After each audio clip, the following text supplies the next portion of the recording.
going live.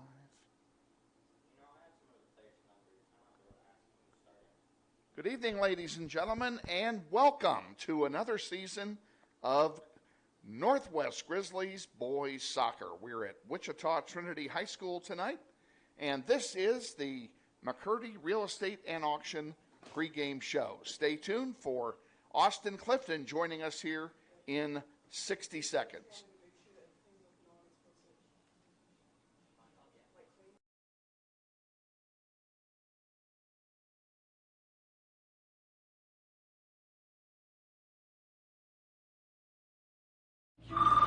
Hey man, you going out for football? Band class still needs you, man. Kansas students have choices to do or not to do. The Kansas State High School Activities Association urges everyone to participate because when activities stop, nobody wins.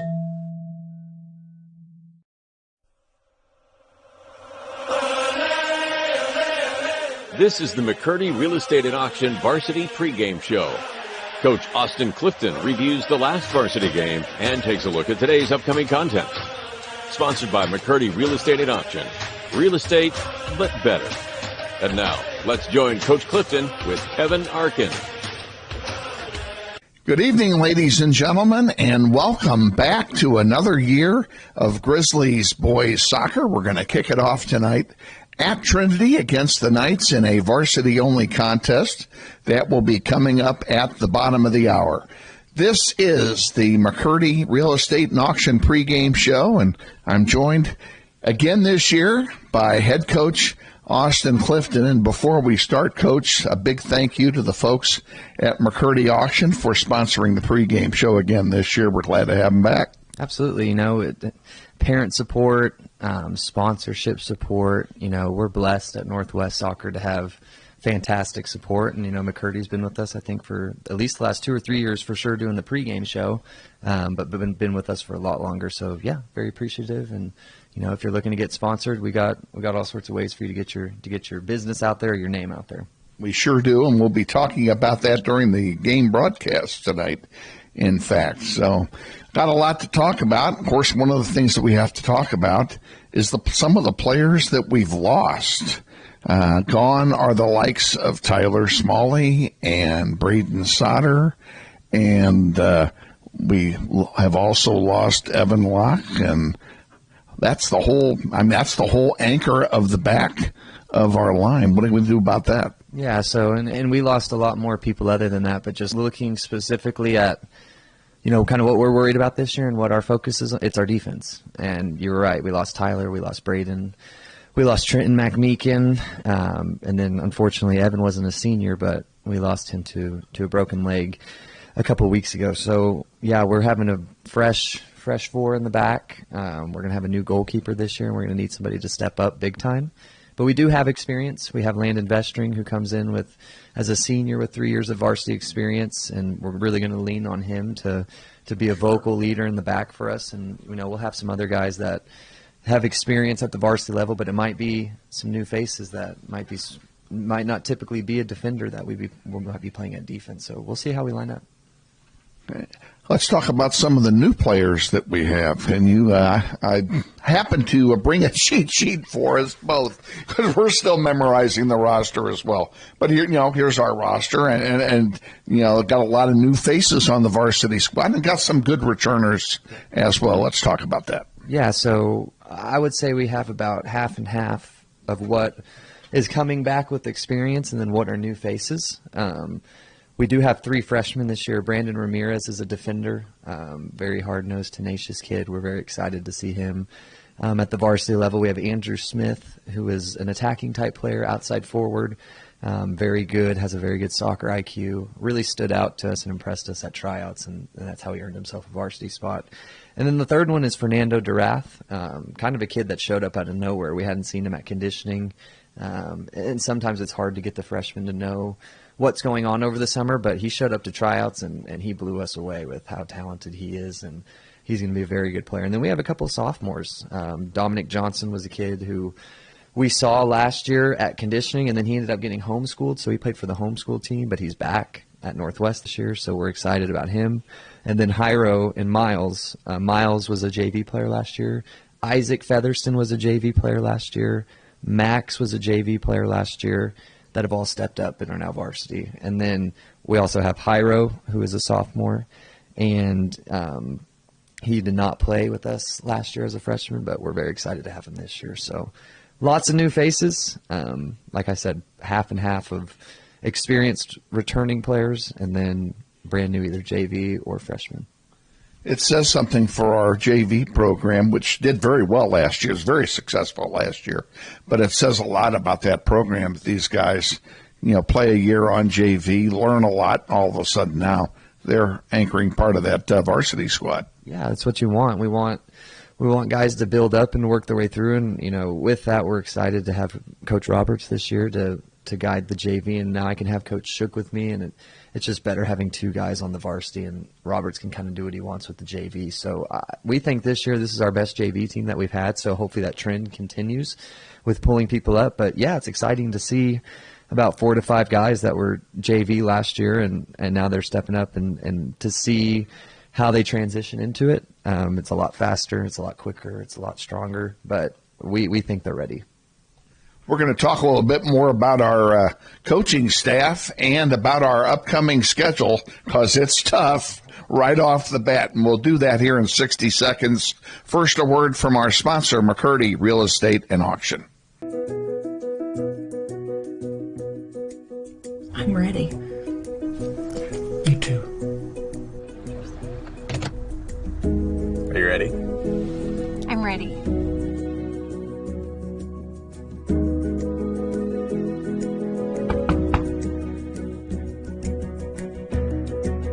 Whole marketing campaign of this property and sold right to you.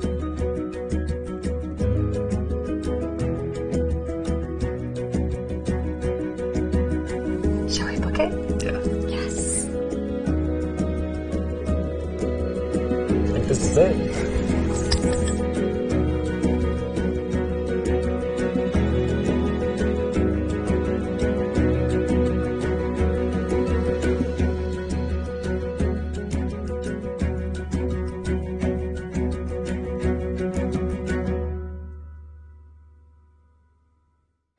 Back on the pregame show with head coach Austin Clifton. And, Coach, you hinted at a couple of names here just as before we went to break.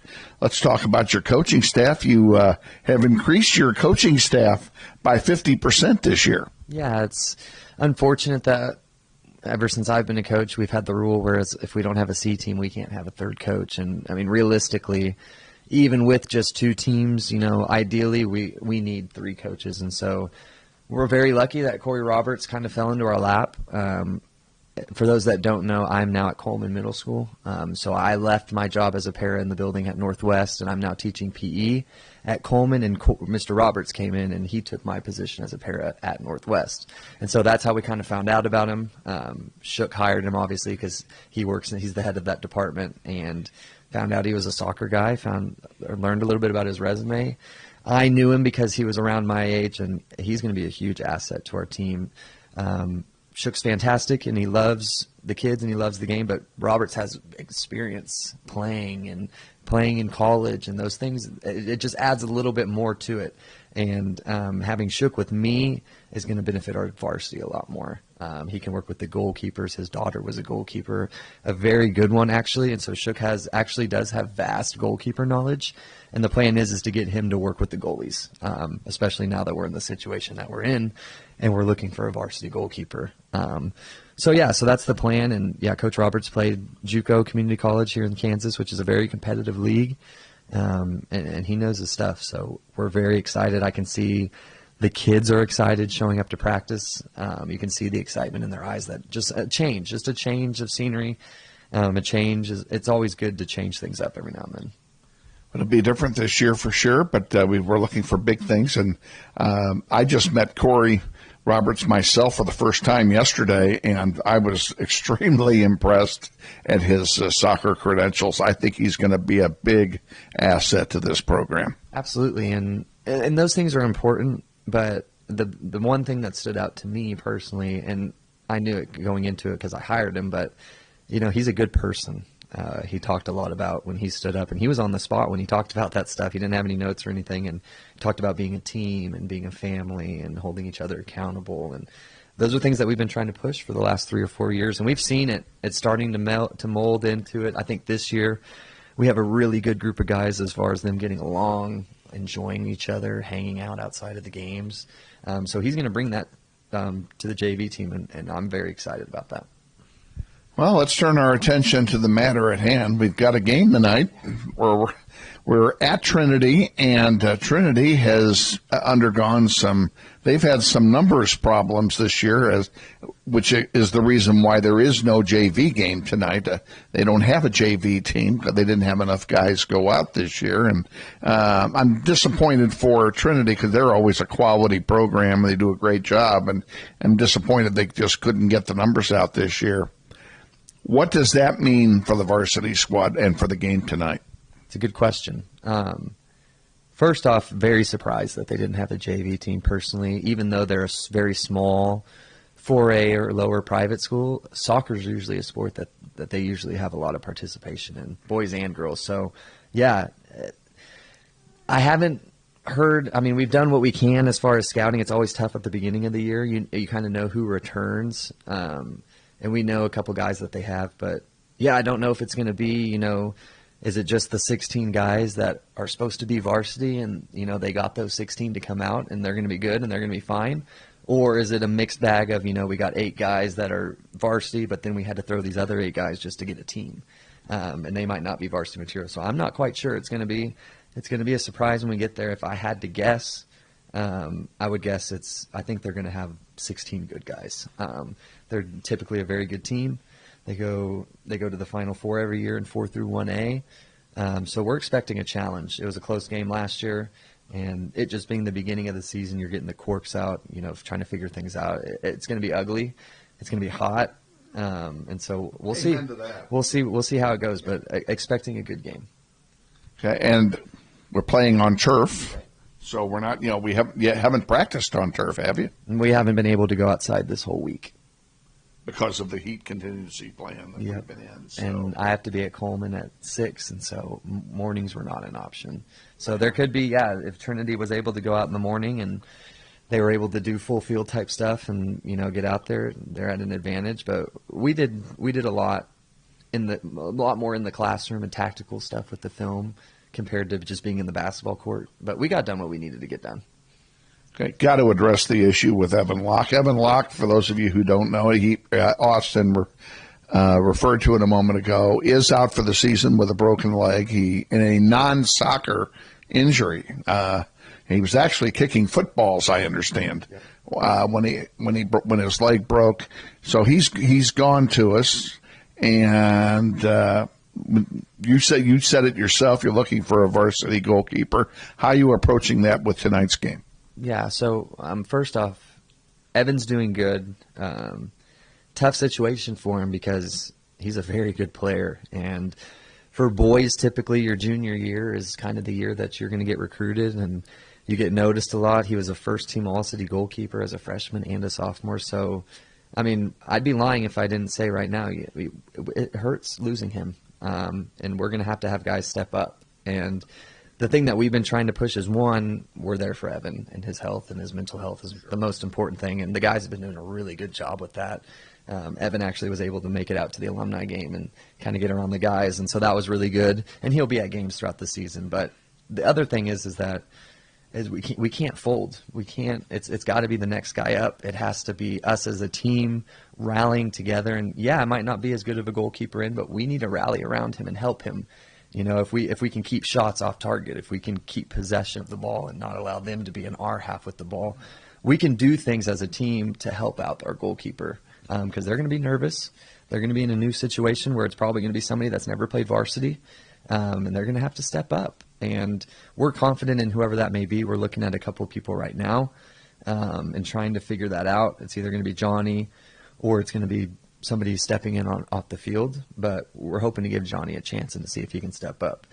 But yeah, it really threw a wrench in our plans. That was the last thing I was expecting to hear a week before, well, actually the week of tryouts. But we got to step up. it's not the end of the world. And yes, it hurts us, but we still have a very good team.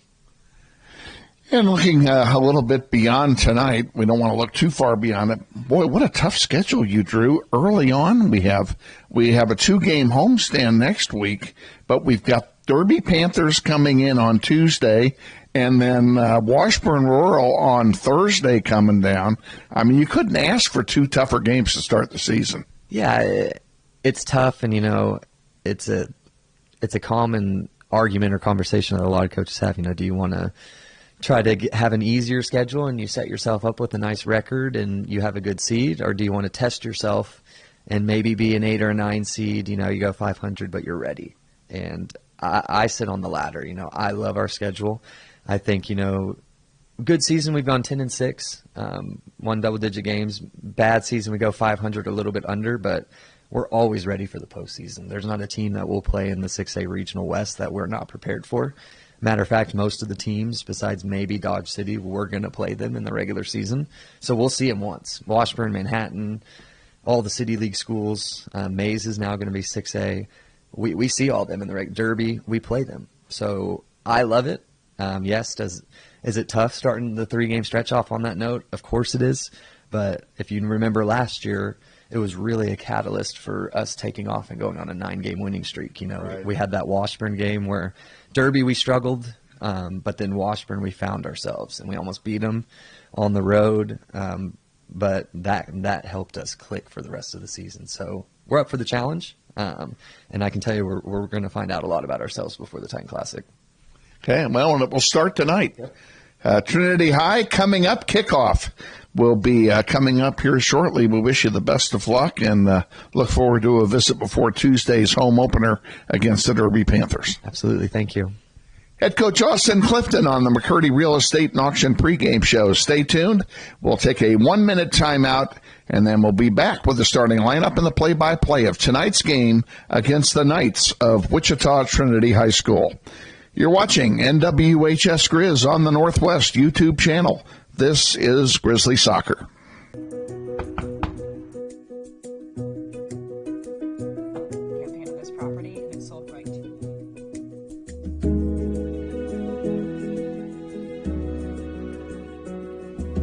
Shall we book it? Yeah. Yes. Yeah. Yes. I love it.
Wichita Northwest Grizzlies soccer is on the air. Welcome to everyone in Grizzly Nation to another webcast of your Wichita Northwest Grizzlies as they take on the best teams in Kansas and pursue a 6A state title. Follow your Grizzlies all season long on youtube.com/NWHSGrizz. Today's webcast is brought to you through the support of the many sponsors of this year's Eric Profit Scholarship Golf Tournament, including the following: Mel Hambleton Ford on the big corner of 119th West in Kellogg. We're better. We're proving it. You be the judge. Thank you, Lisa Hamilton. And by Aerotech Engineering, 5555 North 119th Street West in Mays, serving customers that rank among the world's largest manufacturers of civilian and military aircraft. Thank you, Tom Simon and everyone at Aerotech Engineering. By Tom Lassiter and Fleeson, Guin, Colson, and Kitch, attorneys in the Epic Center at 301 North Main. We believe our clients' best interests and needs are our own. By Intrust Bank of Wichita, 105 North Main with branches throughout Sedgwick County. Intrust is built on value. We change to meet the times, but we will never change our principles. By Dan Garreau and the law firm of Dugan & Garreau, experts in personal injury, business law, workers' compensation, wills, and trusts. Now with our new location at 3636 North Ridge Road, Suite 100. By McCurdy Real Estate and Auction on East 13th Street, just east of K96, serving Kansas, Missouri, and Oklahoma for over 40 years. Real estate, but better. By the Joe and Judy Coughlin and the Chris and Jan Schumacher families, strong supporters of Grizzlies soccer through the Eric Profit Memorial Soccer Fund. By Emerson Biggins, 808 East Douglas at the east edge of Old Town. Come visit Emerson Biggins and enjoy the great food, cold brews, and hospitality of Luis Lopez and his staff today. By Hurricane Sports Bar at the corner of 13th and Tyler. Luis Lopez has brought his hospitality west to make it convenient to Grizzly Nation. By Credit Union of America, where members are the owners. With branches all over the Wichita metro area, Credit Union of America stands ready to serve you.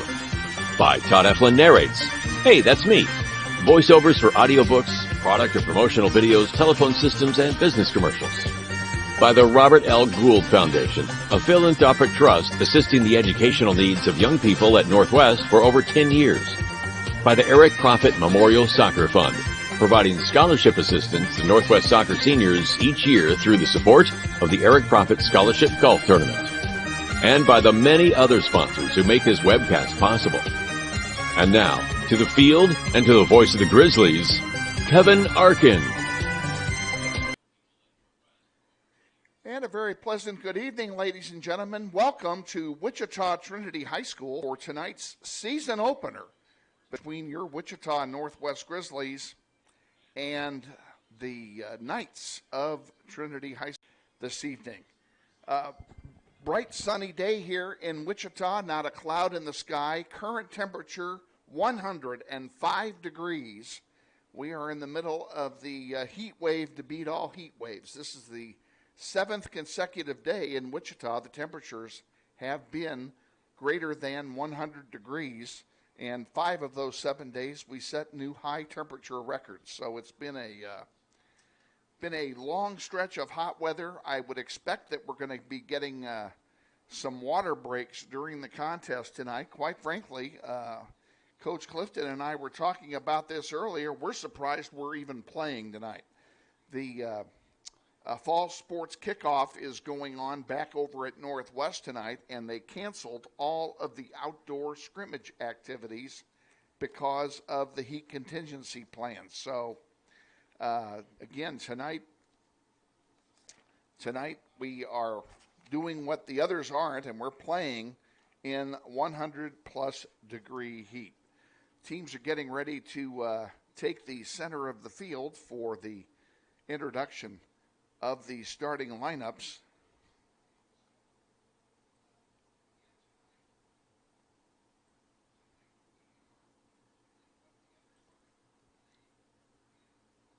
And we're going to introduce the starters as well, and we're going to, unfortunately, we are not able to hear the public address announcer here at Trinity. We are in a sealed room, literally a soundproof booth here in the press box, so we cannot hear anything that's going on outside at all tonight.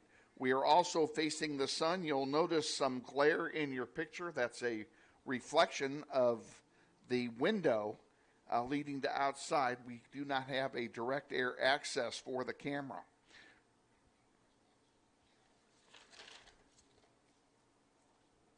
Before we do the starting lineups, let's take a 30-second timeout. We'll be back. You're watching Northwest Grizzly Soccer.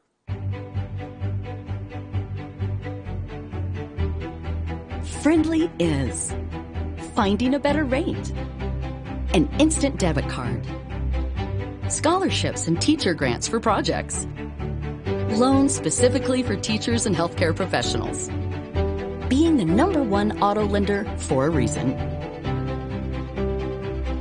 More than $400,000 in community partnerships. Credit Union of America. Welcome to Friendly. Learn more at cuofamerica.com.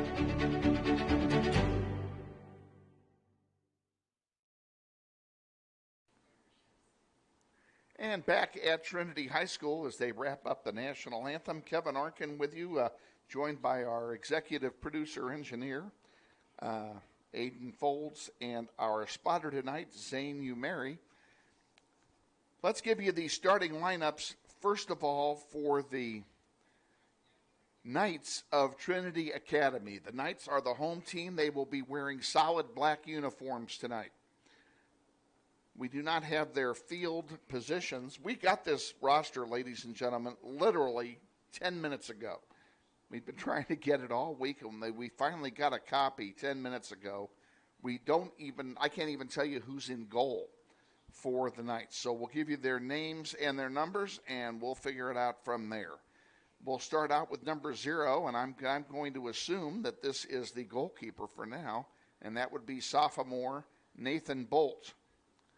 Number 2 is junior Bryce Wills. Number 3, Grayson Payne, also a junior. Number 4, senior Carson Stinson. Number 6, senior Joel Allenbach. Number 7, junior Cooper Matthews. Number 9, sophomore Max Jackson. Number 11, senior Elliot Casamento. Number 17, sophomore Landon Hale. Number 18, sophomore George Diefendorfer. And number 22, senior number 22, Trenton Womack. The head coach of the Knights is Casey Casamento. He's assisted by Chris Lemons and John Senseman. Now the starting lineup for your Wichita Northwest Grizzlies. And we'll start with, first of all, with our scratch. And I'm going to ask Aiden, can you get a shot of Evan for me down here on the sideline? On the sideline, in crutches, is Evan Locke. Evan broke his leg, if you heard it in the pregame discussion. He broke his leg 2 weeks ago. He's out for the season. But he's here to provide the mentorship and leadership on the bench, and he's joined there by managers April Isbell and Isabella Moda. Now for the starting lineups tonight. In goal, number 0, a senior, A.J. Joint. On defense, number 2, a senior, Basil Shakhtour. On defense, freshman, number 3, Brandon Ramirez. On defense, number 4, senior, Landon Vestring. At midfield, junior number 5, Elijah Benning. At midfield, senior number 6, Calvin Bell. At forward, a senior number 7, Christian Urbano. At forward, a sophomore number 9, Jesus Ortiz. At midfield, a senior number 10, Pierce Schneider. Midfield, a junior, number 11, Carlos Gonzalez Huerta. And rounding out the starting lineup, up front, a sophomore, number 18, Jairo Mandujano Lopez. Head coach for the Grizzlies is Austin Clifton. He's assisted by Art Shook and by Corey Roberts. And as they finish up the starting lineup, we'll tell you what's coming up here. Only one game tonight, as Trinity does not have a junior varsity squad this year. So we're playing one single game. Next Tuesday, we start a 2-game homestand. We'll start it off facing the Derby Panthers in a doubleheader. Junior varsity will play at 5 o'clock, and the varsity will follow at 6:30. And we'll be there to bring you both games live as they occur right here on NWHS Grizz. Then Thursday, we're out of the frying pan and into the fire as the Junior Blues of Washburn Rural pay a visit, their biannual visit to Wichita to take on the Grizzlies. That'll be a big test for this young Grizzlies squad. Grizzlies will defend the south goal. That's the goal to our left. They will be playing from left to right here in the first half. Wind, not a factor. There is virtually no wind here tonight. The flags are totally limp, and they've been that way all day. We're under this 105-degree heat dome. We just have not had any breeze in Wichita the last 5 days, so it's been really tough. A.J. Joint heads back. His back line goes back there with him, and that's Landon Vestring, Basil Shocktour, Brandon Ramirez, and I'm having a hard time. I'm still working by the numbers, too, because the players have all changed their numbers. That would be Carlos Gonzalez-Huerta, I think, is back there. The Knights are going to kick it off to start play as we wait the whistle from the officiating crew. And we thank them for being out here on a very, very hot night here in Wichita, Kansas. Sit back and enjoy the game. We're pleased to bring it to you, and we hope you thank all of our sponsors who bring you Grizzly soccer. You'll be seeing them here throughout the evening. And we're still waiting. Evidently, there's a problem with the net at the north end of the field, and that's what the delay is.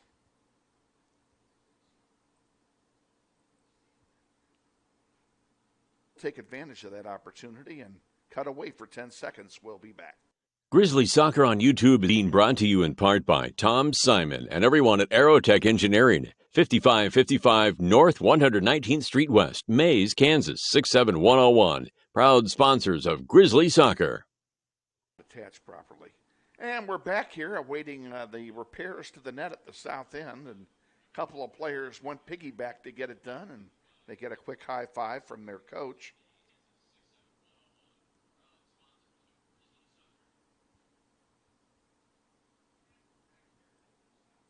And as soon as the coaches come off the field, we should be ready to get this thing kick-started. Now the goalie who was involved. And your first assignment, Zane, is to tell me the number of their goalie if he turns around. We still don't know. They didn't tell us. Is it 0? We're going to give that to Nathan Bolt. And if he's not in goal, Mrs. Bolt, we apologize. And on that note, we want to thank you all for joining us wherever you are on planet Earth. And if you're part of the Trinity community, we're glad to have you on board. And, of course, we welcome everybody from the Northwest community, students, faculty, parents, and friends. And here come the Grizzlies. They're not wasting no time. Urbano, number 7. Some of the players from last year have different numbers this year. So we're going to give you some new numbers to memorize, ladies and gentlemen.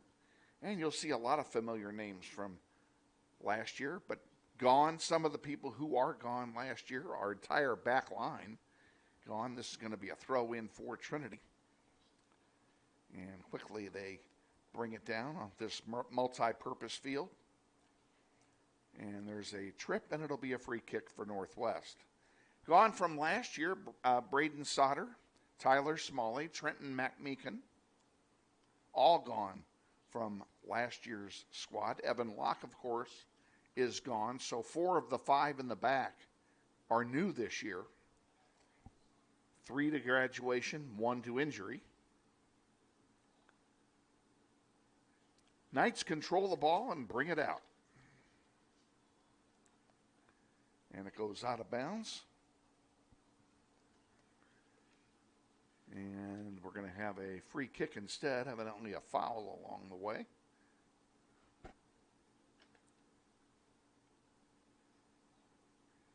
And that one launched by Stinson out to center. It's intercepted there by the Grizzlies' Landon Vestring, who's changed his number this year to 4. They all have new numbers. And I only got our roster yesterday, and I only got the Trinity roster shortly before game time, so I have memorized nothing tonight. There's a shot and a save by Bolt. Rebound goes out, and it will be a goal kick for Trinity. Let's take 10. We'll be back. This is Grizzly Soccer. Kevin and Donna Arkin, adopted Northwest alumni, are 10-year supporters of the Grizzly Soccer program. 10 seconds. Waiting the goal kick from the Knights.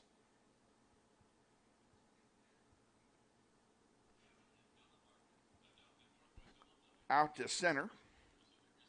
Popped up in the air and giving chase over there. The Grizzlies headed out of play. That handled by Elijah Benning. One of the few players from last year who did not change his number. He still wears the familiar number 5. Calvin Bell's wearing his number 6 from last year. A.J. Joint, if he was a field player, would still be number 8. Again, he's in goal tonight. That one goes out of play. Throw in coming for the Knights. Inside 37 remaining, first half. No score. Northwest and Trinity. Trinity with the ball deep in Grizzly territory.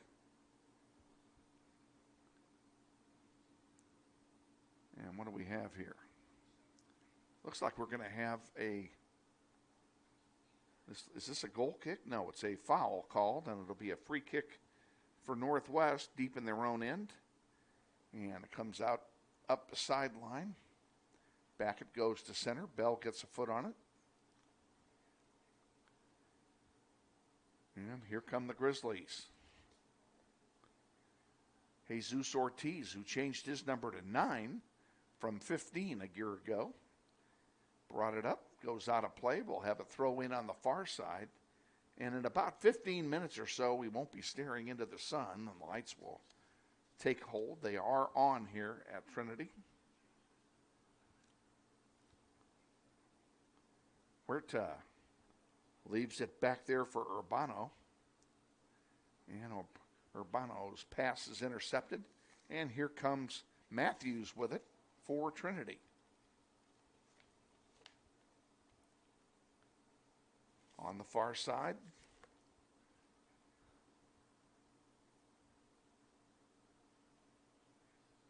Throw in coming now for the black shirts.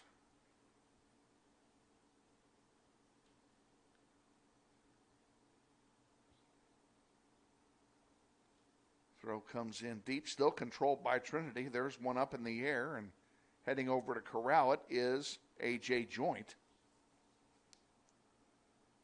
And Joint sends it forward. Grizzlies can't control it.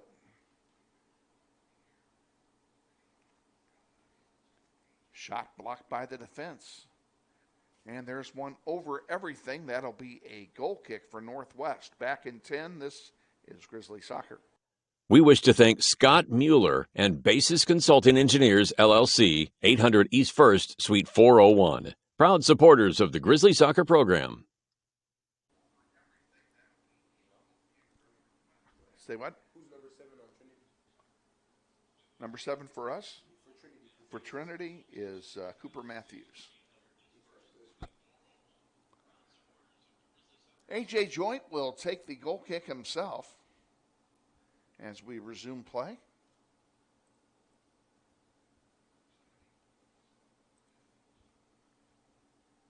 Out it comes to center. And a free kick now for Trinity. 33:40 remaining, first half, no score. Northwest and Trinity. A non-league contest to start the season. We have 3 in a row, actually, non-league. And not having yet seen the Titan Classic bracket, it is possible we could play our first 6 games against non-league opponents.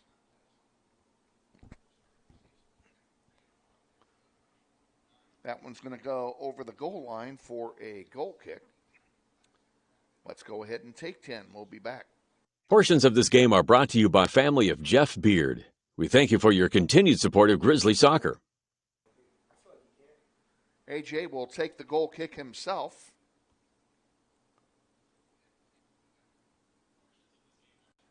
And Trinity with a shot and a score.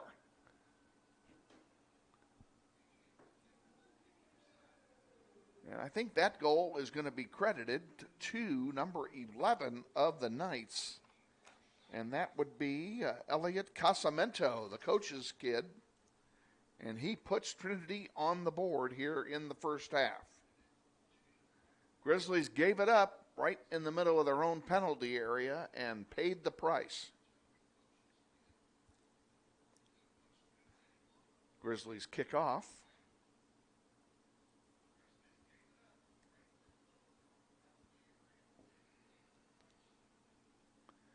Down the right side. Urbano centering 1-0 and a great pass, and it just didn't click. Grizzlies maintain possession on the far side. And the Knights kick it into the bleachers. Well, Grizzlies will have a throw in. Boy, what a great pass that time by Christian Urbano. And sliding through, trying to make the play was Lopez. And he just couldn't get his foot on it.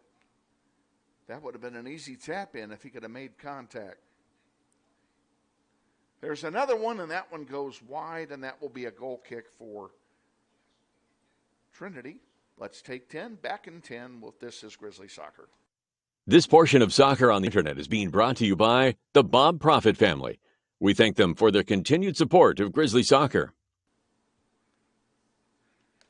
Trinity to take the goal kick and resume play.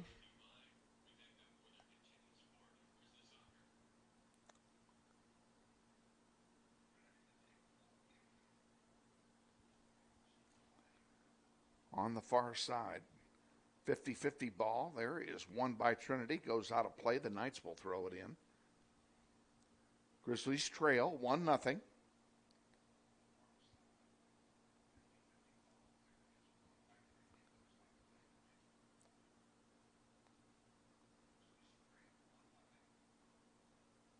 One of the questions that Coach Clifton and I discussed off air when we were taping the pregame show was, what does the lack of a JV do for Trinity? Does that mean they get to stack up there? There's a shot off the post. Trinity still with it in the penalty area. And no foul called, and the Grizzlies got a break that time. Urbano sends one forward. Nobody there to get it. And giving chase there. A nice play by Ortiz. Now Urbano in the corner. Can he center one? He sends it back out. Pierce Schneider sends it to center for Calvin Bell. Bell's shot is blocked by the defense. Urbano passes one, and that one is chipped over everything, and it will be a goal kick for the Knights.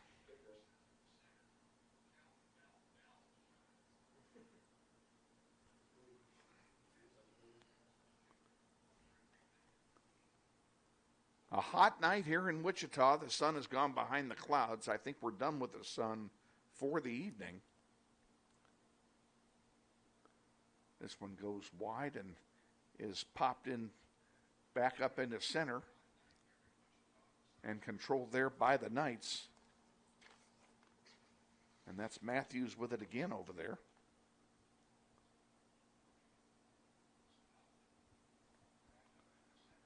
Vestring heads that one out of danger for the moment. And that's going to go out of play. It belongs to the Knights. They'll have the throw in over there. And it comes. Popped in front of Joint, who's going to get to it first. Knight's shot is blocked by the defense. Vestring heads it out. Schneider heads it forward. And it lands on the feet of Calvin Bell, but he can't get the pass off, and here come the Knights back. Knights are intercepting a lot of passes from the Grizzlies here in the early going, and the majority of the game has been played to our left.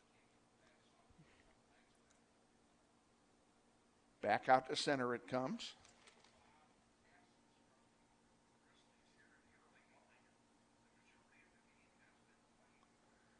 And again, the Knights take control at midfield. And Calvin Bell intercepts a pass. Nice play and great anticipation by the senior Calvin Bell.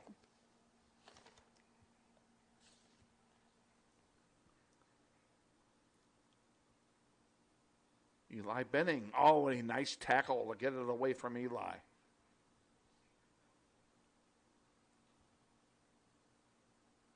On the far side, Knights with the ball at midfield.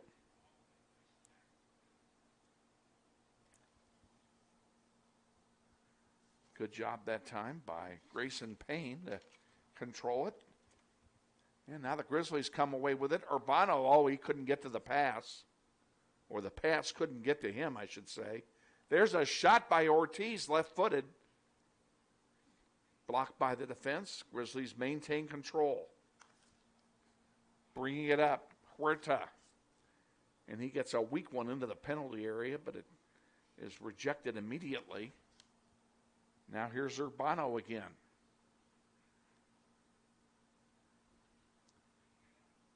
Grizzlies fight for it, and a foul is called. It'll belong to Trinity. 26 and a half remaining, first half, 1-0. Trinity leads on an early goal by Casamento.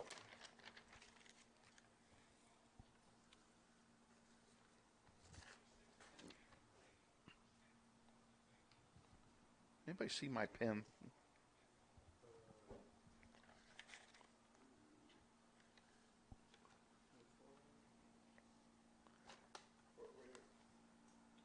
I figured it was on the floor somewhere. Thank you.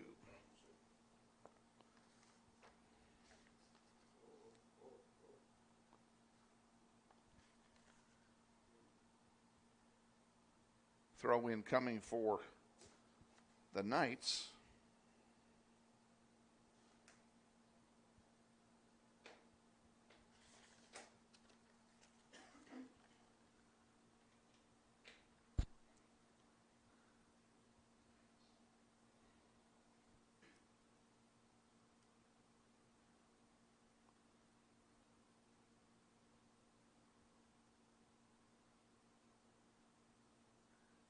Throw in for Northwest.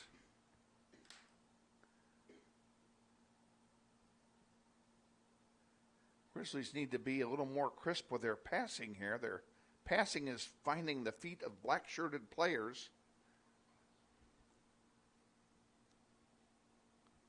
That one gets past Vestring, but A.J. Joint comes out to blast it back out to center. Who's going to get it? Bounces free and out of play. It'll belong to Trinity. Right below us.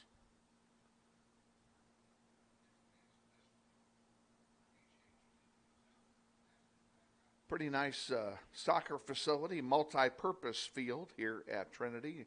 Obviously, they play football here as well by the markings.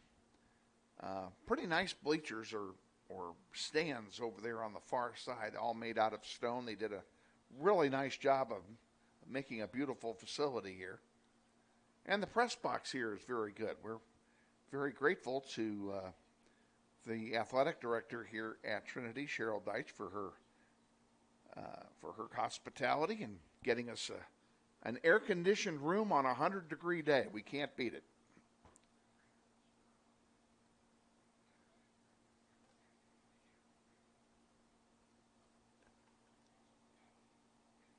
Grizzlies fighting to get it back down there, and Huerta tries to send it up, but it's intercepted. 2-on-1 now. Grizzlies can't take it away. Goes out of play. Quick throw in coming from the Knights. Vestring back there giving chase.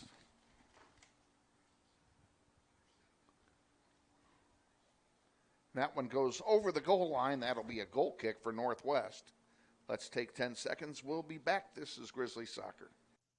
Soccer on the Northwest YouTube channel is brought to you by Capital Portfolio Management of Overland Park, Kansas, with over 60 collective years of experience in the financial services industry. Back at Trinity High School, Grizzlies trail 1-0, 23 minutes to go in the first half, and A.J. Joint does a short tap for a goal kick this time. Now comes back to Vestring and Be nice to see the Grizzlies get it out of their own end. Gonzalez Huerta sends it forward. Here come the Knights, intercepting it and bringing it back. And again, we're spending way too much time playing in front of A.J. Joint. Schneider, nice header over to Christian Urbano. He sends it back to Huerta. And Huerta's pass is intercepted. And a weak pass into the penalty area is picked off by A.J. Joint. And he will have a goalkeeper distribution. Glad to have you on board if this is your first experience with Northwest Grizzlies soccer on the World Wide Web. Our plan this year is to bring you all of the JV and all of the varsity games live. Right now, the only exception we have to that are the games in the JV tournament. Right now, we are not anticipating being able to live stream any of those games, either because of facility constraints or the fact that that weekend I will be in St. Louis at my niece's wedding, so I won't be there to do it. And that disappoints me because I really enjoy the JV tournament. Last year's girls' JV tournament was unbelievably good and unbelievably exciting. Kellis Bully, number 10, comes in for the Knights, and he will replace Elliot Casamento, which does not bother me in the least, since he's got the only goal of the game. Here's one intercepted by Northwest. Nice play by Fernando Durath.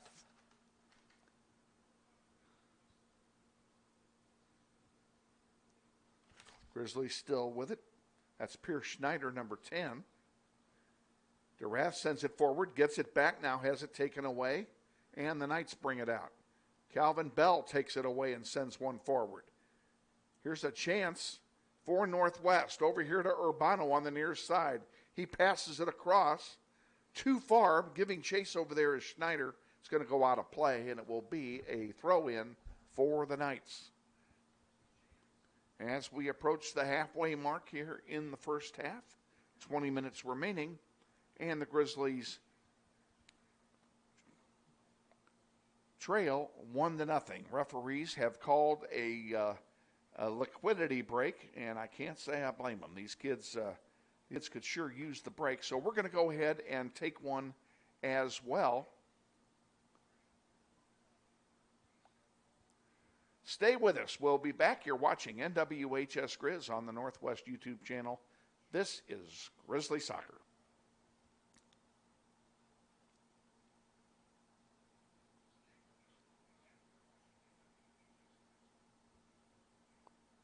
Hi friends, Phil Nightingale, General Manager of Mount Hamilton Ford. Have you been thinking about a new SUV? Right now is a great time to buy a new Ford at the big corner of 119th and West Kellogg. EcoSport, Escape, Edge, Explorer, Expedition. Mount Hamilton Ford is sure to have the right vehicle to fit your size. And you know you can count on us with this great selection to find the right SUV at the best price to fit your budget. Check us out online or in person. Let us make your purchase easy with pickup and delivery right from your home or work. Mount Hamilton Ford, experience the difference.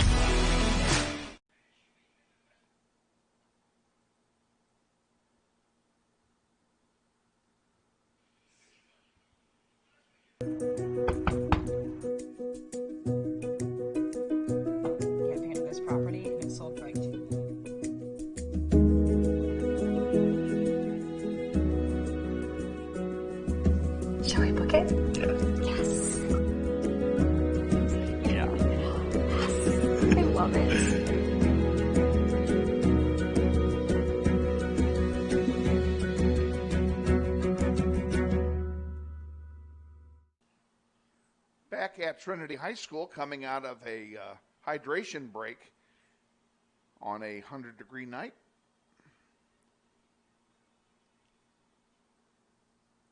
Grizzlies trail with 20 minutes and change remaining, 1-0 on a goal by Casamento. Elliot Casamento of Trinity. And Trinity is going to resume play with a throw-in from the far side of the field.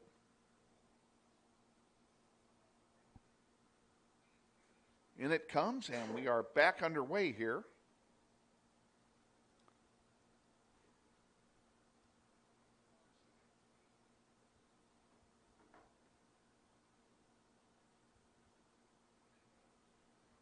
Yeah, nice play there by Calvin Bell to steal that one.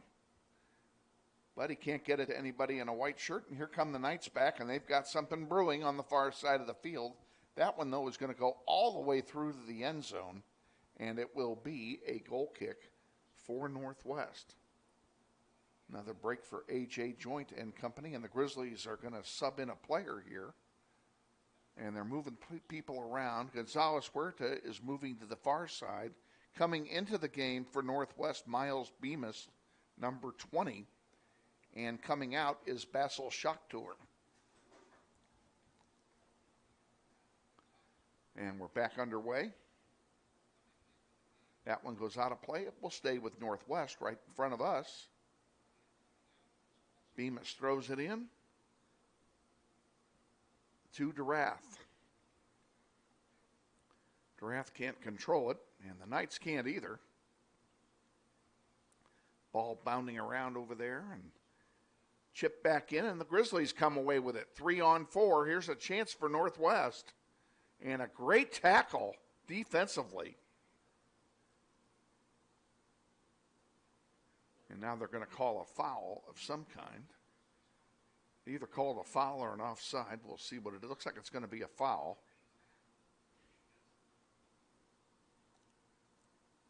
And it will be a free kick for Trinity.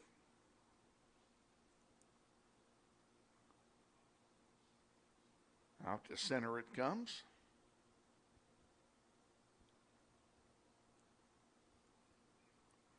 Calvin Bell with it for Northwest.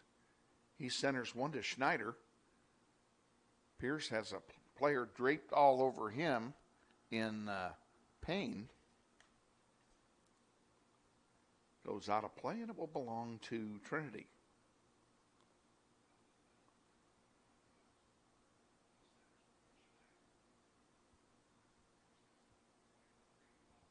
Basil Schachtor getting set to come back in at the next sub opportunity as he is standing on the midfield stripe.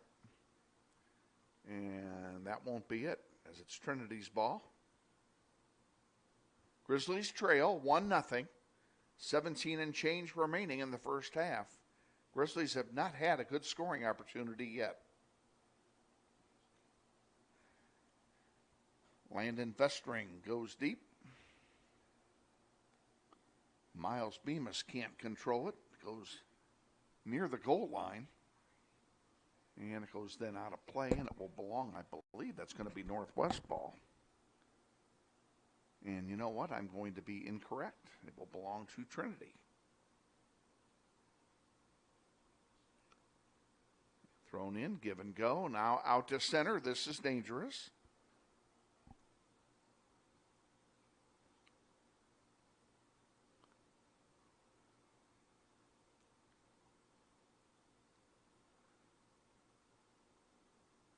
On the far side, Grizzlies work it forward.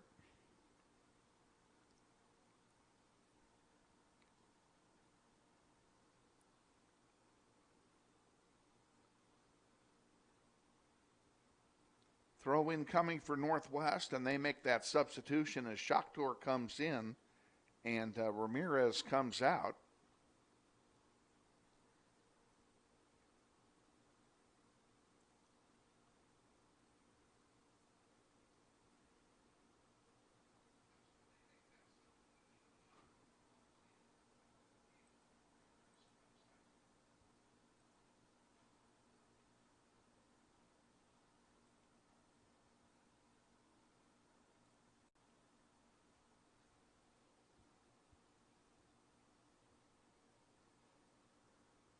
Urbano chips one forward. Nice play. He got it to Jesus Ortiz, but Ortiz couldn't do anything with it.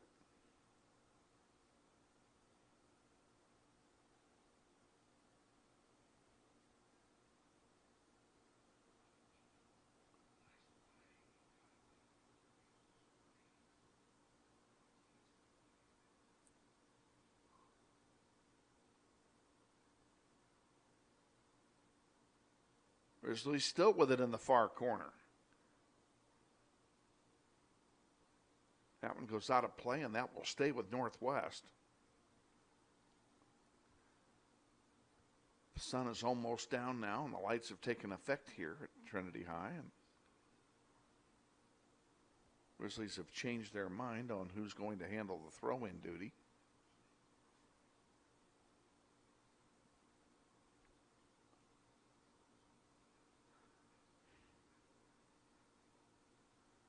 And that one comes back, Landon Vestring giving ground there to chase it. Now it's taken instead on the far side by Shakhtar. Miles Bemis trying to send it forward, has it intercepted.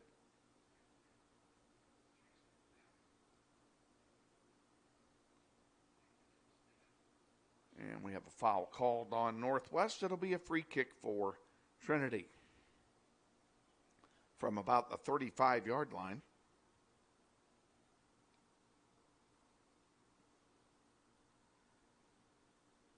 Aiden, you're in the wrong spot, bud. There you go.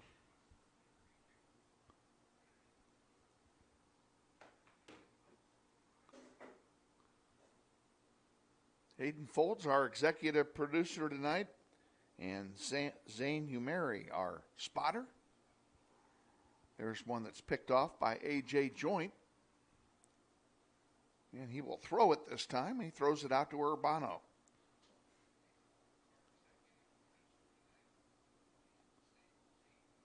Urbano to Bell, back to Urbano. Now he sends it up to Schneider. Schneider has it poked away. He gets it back. And it goes out of play. That should belong to Trinity, and it does.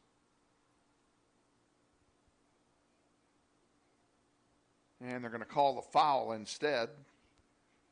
Doesn't make a whole heck of a lot of difference, I guess. And Urbano was not within. They let it go. He was not 10 yards away.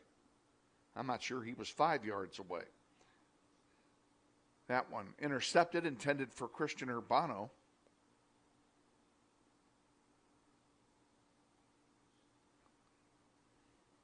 There's a shot. Score!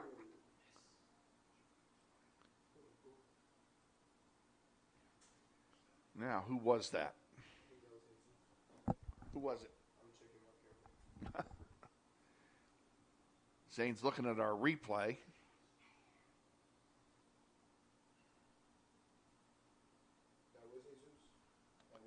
Jesus Ortiz gets the goal for Northwest. If you get an assist, you've earned your pay for the week. Assist by Carlos. Carlos Gonzalez Huerta gets the assist, and this game is tied, 1-1.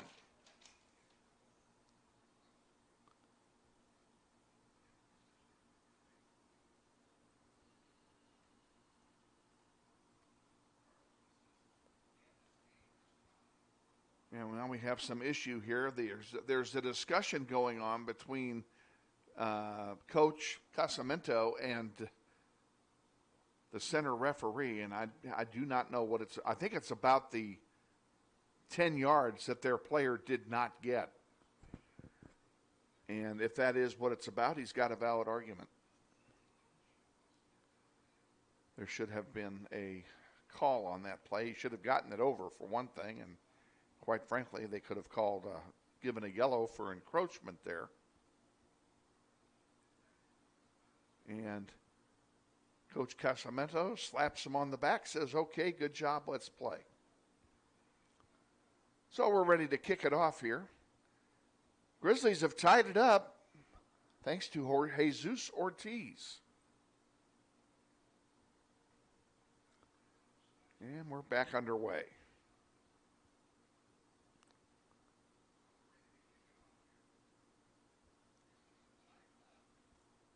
On the near side, ball goes out of play. It'll belong to Northwest. And it would be nice to see Well, they gave it to Trinity. I'm surprised. Oh, are they calling a foul here? They sure are. I didn't see that.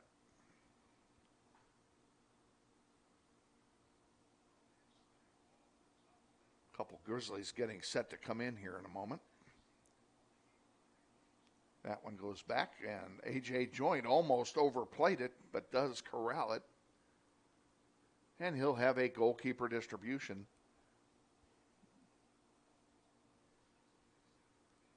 Out to center it comes. And we have a whistle. And a yellow card's been given.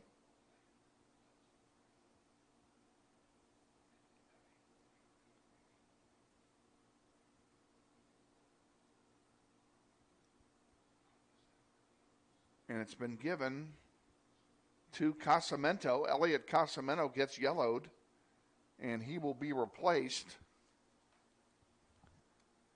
by Kellis Bully. And you are allowed, or the referees are supposed to come over and tell the coaches what the cards are for.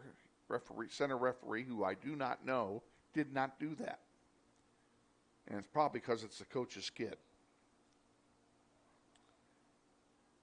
And play is restarted by A.J. Joint, and he does one real short, and that may cost the Grizzlies because it costs them a possession deep in their own end. They'd have been much better off getting it out here to center. That one's going to go all the way back. A.J. will pick it up. Now he'll punt it. Nope, he throws it.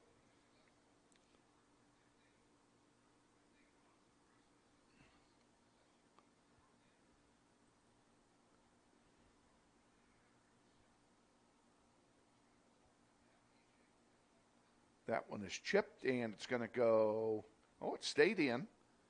And the Knights continue to maintain possession.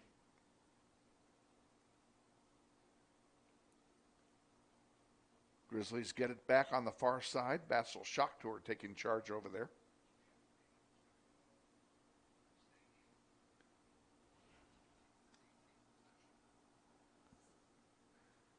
Durath sends one to midfield. Calvin Bell with it. Sends it forward.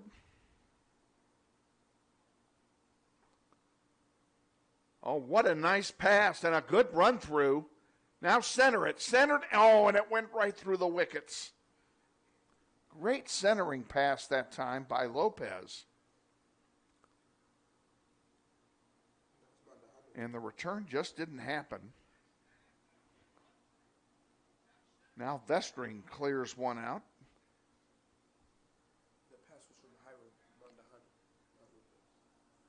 Yeah, that's what I said. It's okay, Spotter. You did good.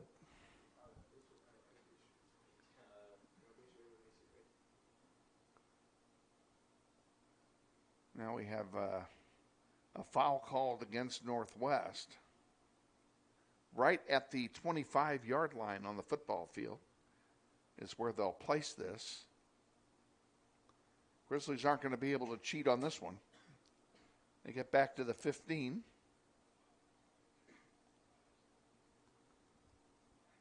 And this is a direct kick. Don't know the infraction. There it goes, and AJ's right there to corral it. And he sends one out here on the near side. Miles Beamish sends one forward. Nice job. Here come the Grizzlies back 4-on-4. Chance to make something happen. Can they get by the defense? They get by one. They get by one. Now they all gang back. They all sag back. There's 7 of them back there now. That one goes out of play. It stays with Northwest. 7:40 to go. First half, 1-1 tie.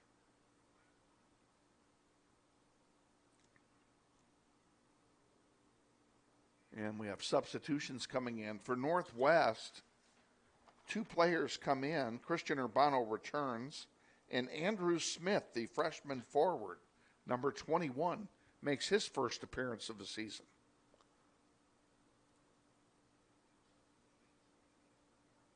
There's a shot and a save by Bolt, and he'll have an easy goalkeeper distribution now.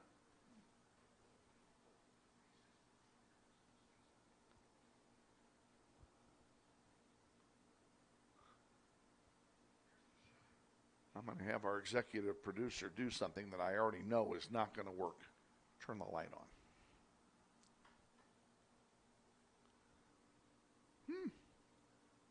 Let's leave it on. I was afraid we'd have glare, but there's no glare. That's a good thing. Well, at least nothing severe.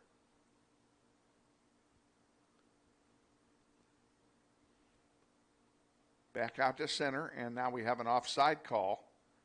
And it'll be a free kick for the Grizzlies at the 40-yard line.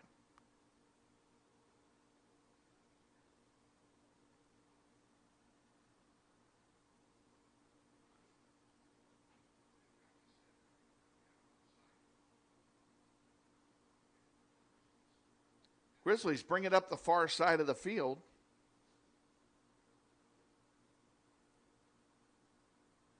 Goes out of play. It'll stay with Northwest. And boy, is it dark over there. I can't see anything over there, numbers-wise. Even with binocs, that one goes over the goal line. That should be a corner for Northwest. It is, and it looks like Andrew Smith. If I get that right, that's Andrew Smith over there taking it.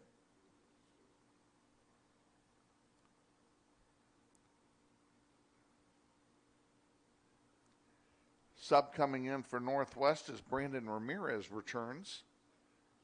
And he will replace Carlos Gonzalez-Huerta. And Ramirez goes deep, and he's going to take be the receiver of the kick. And his pass, goes over the goal line. And it must have been deflected because we're going to get it back. And it will be another corner kick for Northwest. Now they're going to do it again. Same play. And that ball was stripped away by the Knights, and here come the Black Shirts back with it. 4:40 to go, first half, 1-1 tie. All the way down the field. That one is chipped out of play by Northwest. It will stay with Trinity.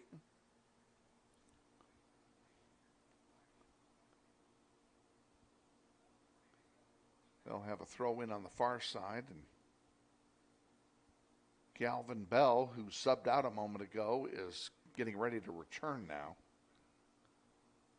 at the next opportunity for Northwest.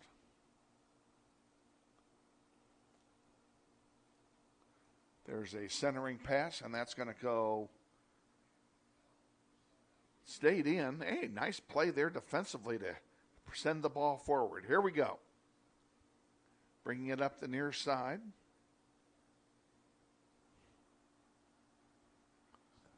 That's Lopez who drove it up, and Grizzlies will have a throw in here, and it'll be handled by Miles Bemis. And Calvin Bell did return on that.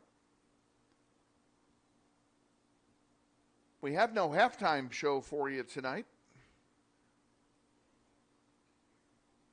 I had actually hoped to interview Evan Locke for tonight's halftime, and he and I were unable to connect at school today. Throw in coming now for Northwest, and in it comes.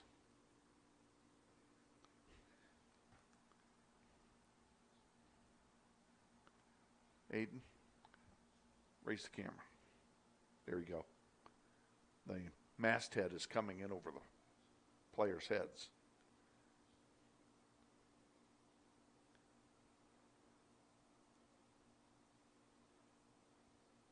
Calvin Bell will send it forward. Lopez can't control it. Nice sliding tackle by Bemis to win it. And they're going to call Bemis for a foul. I thought that was a pretty good tackle myself. But they're going to give the ball to Trinity. 2.5 remaining, first half. Score tied at 1. This will be the only time the two teams can see each other this year, as Trinity is a 4A school. Wichita Northwest, of course, is 6A. So there's no chance of any playoff implications for these two schools against one another. It's a good intercity rivalry that's developed over the years, home and home, and we're hoping it continues.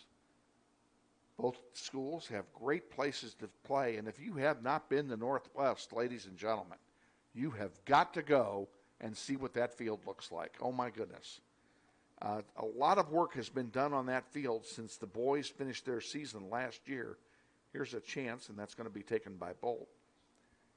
And the field at Northwest at Bobby Bribieska Family Stadium is like a carpet. Absolutely gorgeous. A lot of work has gone into it, and I'm going to give my kudos to the good folks at Turf Solutions out of McPherson, Kansas. They get the credit for doing all the work on the field. Here's a chance now for Trinity. Shot coming, shot score. The Grizzlies could not clear the ball out, and Trinity scores to take a 2-1 lead.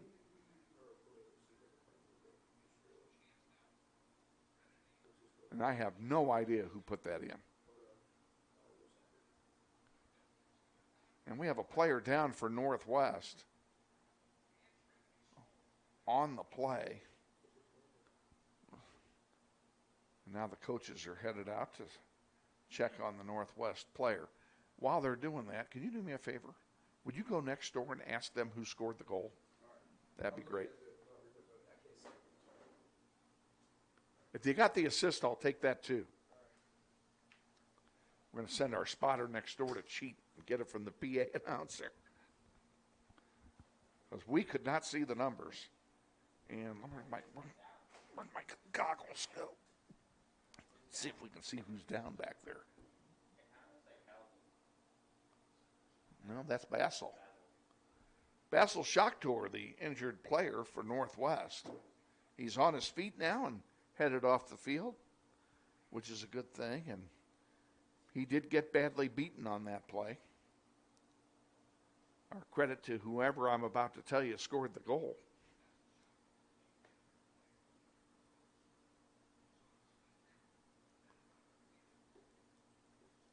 .45 seconds to go here in the first half, and Trinity came over and snuck in a quick water break. Can't say I blame them. Temperature still around 100. It was 105 at kickoff. Highest kickoff temperature in 5 years.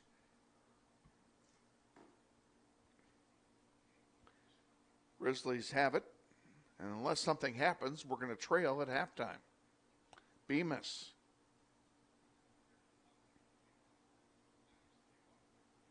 There's another long one sent forward. This is trouble, and we're going to get a break. It went out of play, and it's going to be a goal kick for Northwest. 20 seconds to go in the first half.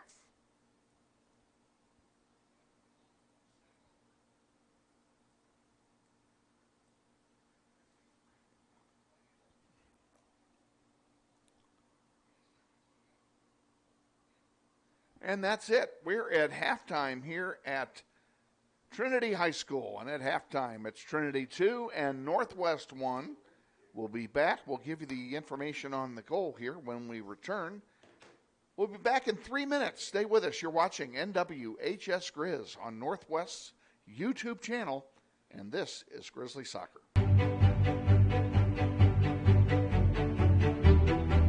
Friendly is finding a better rate, an instant debit card, scholarships and teacher grants for projects, loans specifically for teachers and healthcare professionals, being the #1 auto lender for a reason.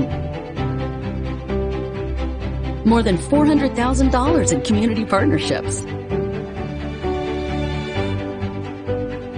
Credit Union of America. Welcome to Friendly.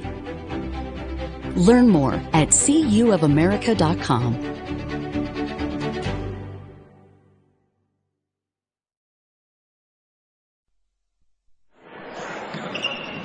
This may sound like a typical high school basketball game being played on a Friday night in Kansas.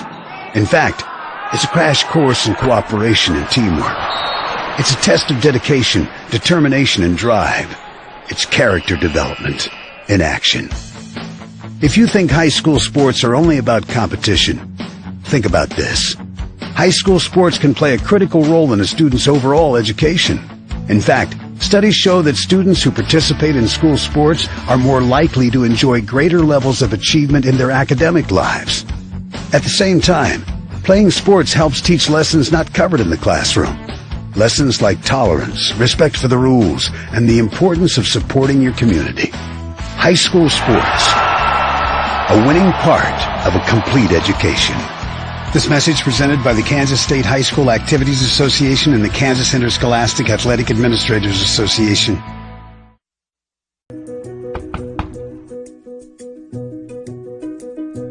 Campaign of this property and it's sold right.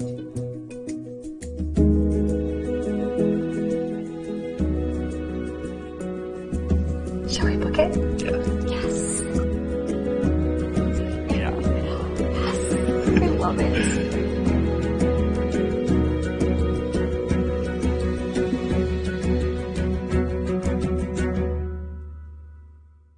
Hi friends, Phil Nightingale, General Manager at Mount Hamilton Ford. Have you been thinking about a new SUV? Right now is a great time to buy a new Ford at the big one of 119th and West Kellogg. EcoSport, Escape, Edge, Explorer, Expedition.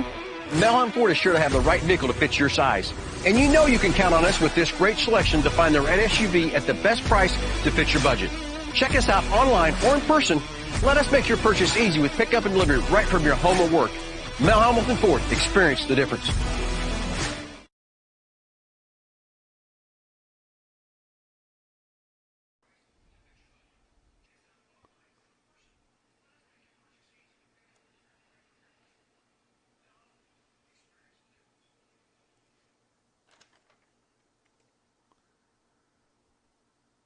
Welcome back to Wichita Trinity High School. We are at halftime, and at half, Trinity leads 2-1, having scored a goal with less than a minute to go in the first half, and the goal scorer on that goal was number 7, Cooper Matthews.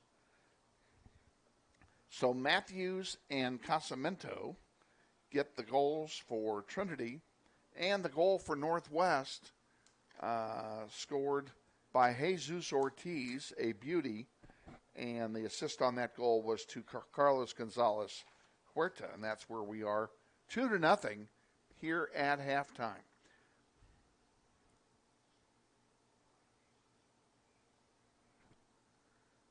Coming up, we have a homestand next week. 2 games at home. We'll have entertain Derby on Tuesday in a doubleheader. JV will kick it off at 5 o'clock, and varsity at 6:30, or when the 20 minutes after the JV game concludes, whenever that is. And that will be Tuesday night at Bobby Bribieska Family Stadium. Come on out and support your Grizzlies if you can. If you're unable to make it in person, of course, watch us live on NWHS Grizz. And either way, all of our games this year are being podcast on NWHS Grizz, as they are every year. Every game we've ever done is on NWHS Grizz. And we're working on, rather than to make, if you want to see a specific game, rather than make you scroll for 2 forevers through a bunch of windows looking for a game in particular, we're working on a link list that we're going to post, and hopefully that will be something we can update regularly and have all of the games going back 4 or 5 years on that list if you want to go back and watch those games. With 4 minutes to go here in halftime, yours truly is also going to take a quick break and give the voice a rest. So stick with us. We'll let the clock run. You'll know when we're coming back. It's halftime. This is Northwest Grizzly Soccer on the YouTube channel of Northwest High School.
I'm ready. Me too. Are you ready? I'm ready.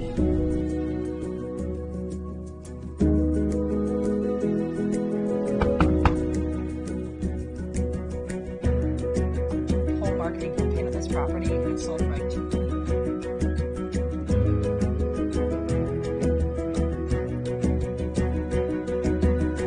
Shall we book it? Yeah. Yes. I think this is it.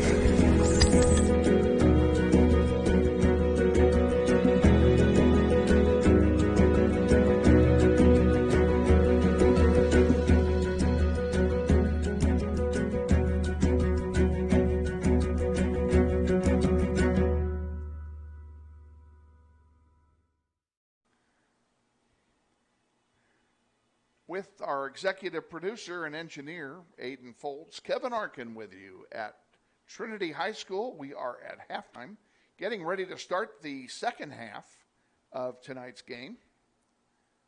Grizzlies trail 2-1 here at halftime.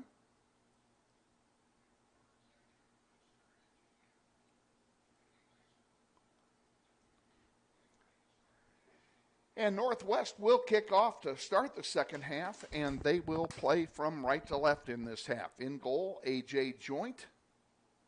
No major changes up front or in the back. No changes at all, actually, in the back line. This back line not used to playing with one another together, so we could understand some growing pains here in this first contest.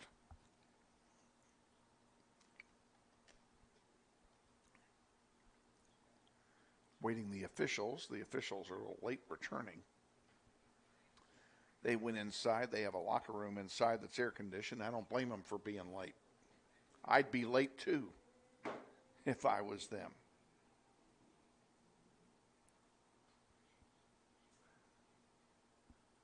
All right, the officials appear to be ready. And as soon as we get a whistle, we're going to begin. And actually, they've already started the clock. And we're off. Second half underway. Grizzlies need to get one to tie, 2 to win. And this is not a game that we want overtime.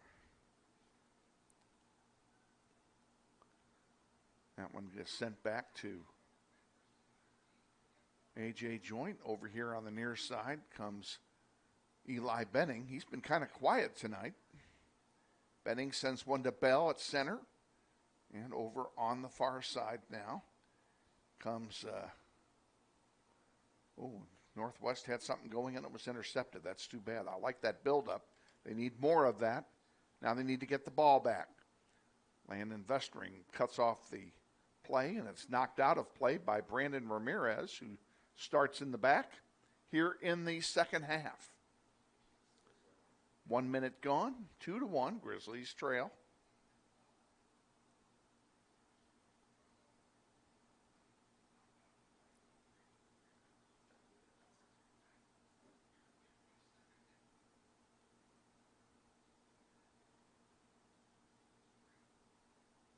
Trinity still with the ball. Now there's a centering pass, and it's intercepted there by A.J. Joint.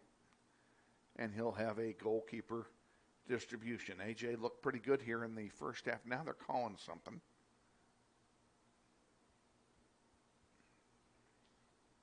I guess they're saying it went out over the sideline because they're giving us a throw-in instead. A little delay on that call. There's a shot. And a save by Joint. Good job by A.J. to corral that one. Now he'll punt it out here to center. And he gets it to the 50-yard line, headed forward there by Urbano. Urbano, shock to her, moving forward. Falls all over the ball, and they gave it to Trinity.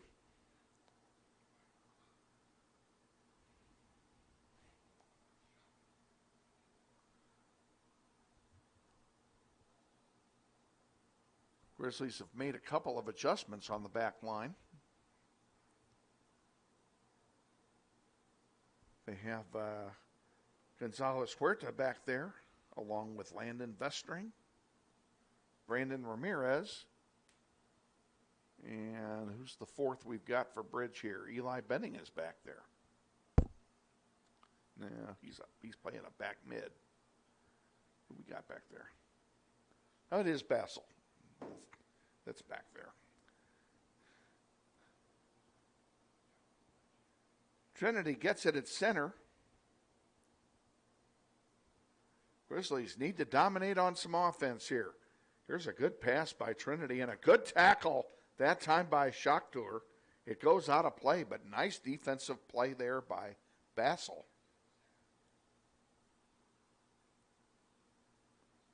Ball thrown back in. Trinity brings it back out to the 40. Now centers it. And there's a long one. That'll be easy for AJ to pick off. And Joint will have a goalkeeper distribution.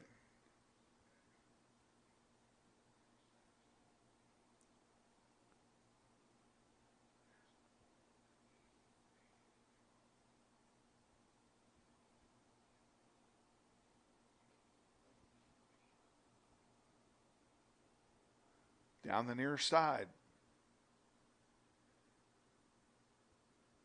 Centering pass. Can we get a shot off? Yes, we do. Score! Beautiful center. And a beautiful score as well. That was just a good play, and I believe that was Bassel. Was that Bassel that got the assist? Yes, sir. Bassel came up and got the assist. Now you got to tell me who scored. Come on, spotters. Huh?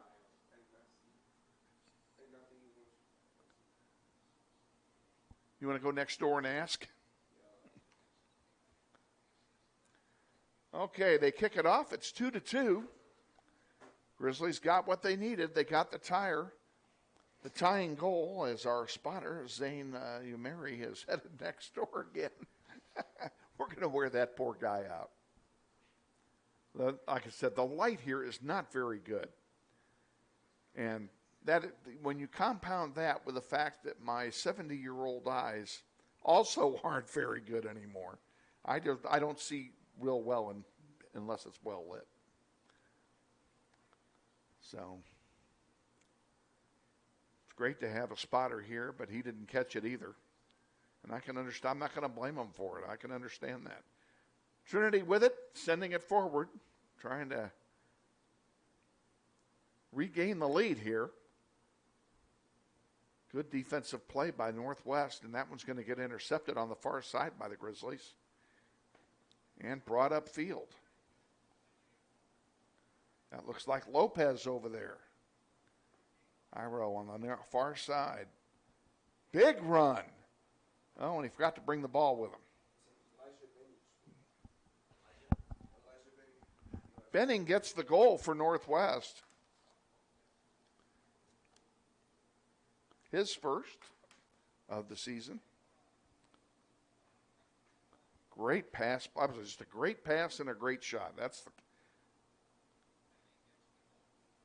You get a great pass in there, you're going to score every time.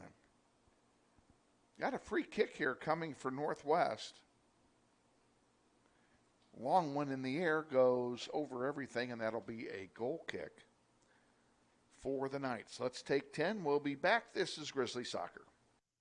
We thank Northwest Soccer alum Chris Kruger for his ongoing support of the Grizzly Soccer program on YouTube. Back at Trinity High School, awaiting the goal kick to resume play.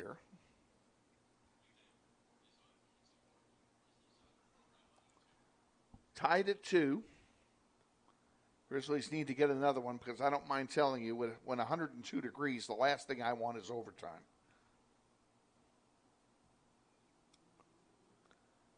Have a trip call. And I think Benning was kind of milking that, hoping to get a card out of it. Didn't happen. For some reason, our clock and the scoreboard clock are not doing very well tonight.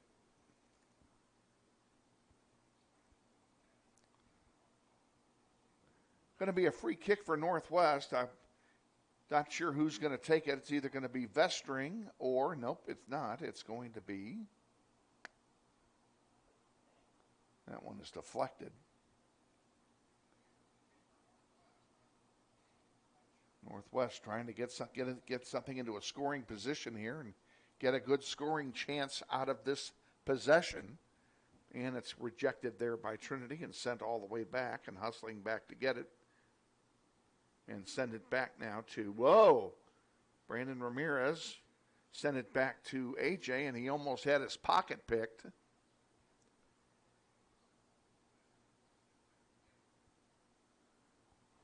And that one goes out of play. It'll belong to the Knights. The Knights will sub in a player. They're going to bring in Bruce Wills, and we're going to bring in Fernando Durath. And we do have a player down. Thank you, Zane. Yeah, Grizzlies have a player down, and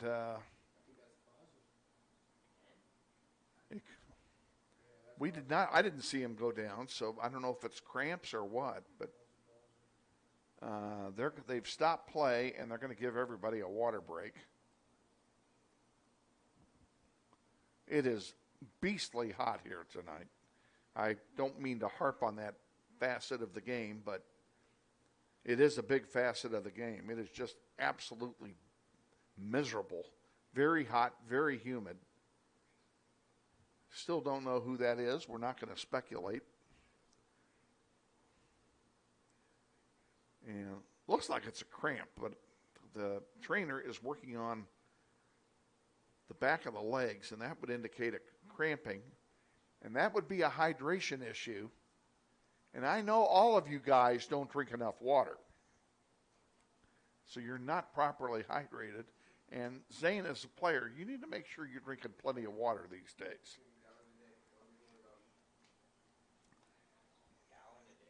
Yeah, you need to. When you go between classes at school, you should need to make a pit stop after every class. That's how you know you're hydrated. Didn't mean to harp on that issue, but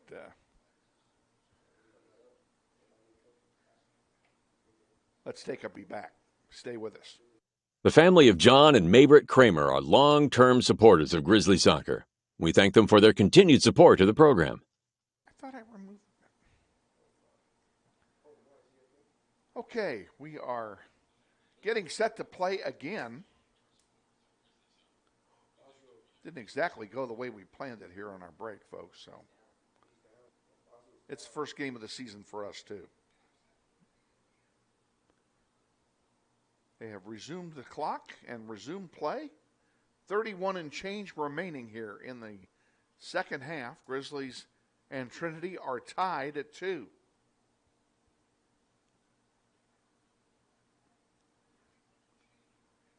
Urbano sends a long ball on the far side. That's a good play, but it was tapped over the goal line. That should be a corner kick. We'll see what they call. Yes, indeed. It is a corner kick for Northwest on the far side of the field. No wind at all tonight, so wind is not a factor in this.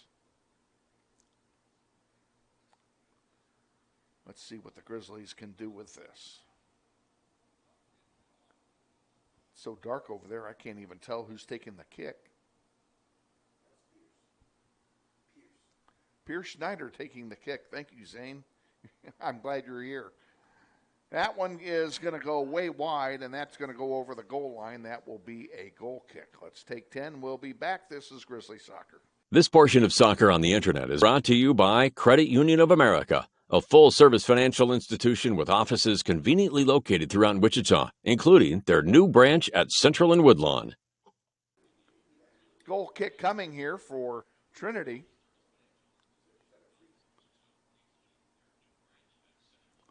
And it's intercepted by Northwest. Let's go. Come on, Grizzlies. Oh, nice play. Great play there by Huerta. He sends one forward. Comes back, gets it himself. at the 15. Centers one. Coming through. Here's a chance for Schneider. And a shot and a save by Bolt. Rebound and a shot and another save. And I guess there's, I don't know what, I'm not exactly sure what they're calling, but it's going to be a goal kick. I don't know why it's that. I don't know if the ball went over the goal line in the air or what, but great offensive thrust that time by the Grizzlies. They need to keep that stuff up.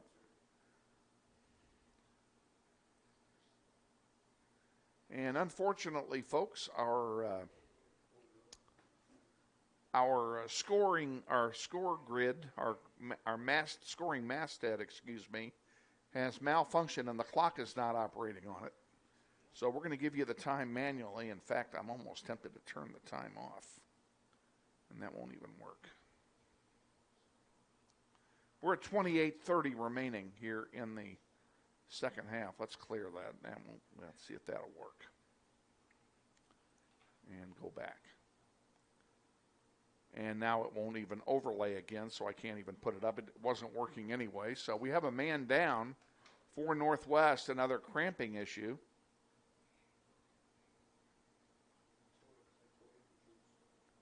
Looks like he won't be down long. Let's take a quick break.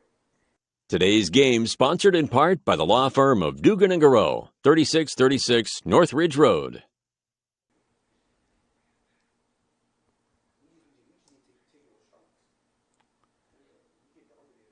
Getting ready to resume play.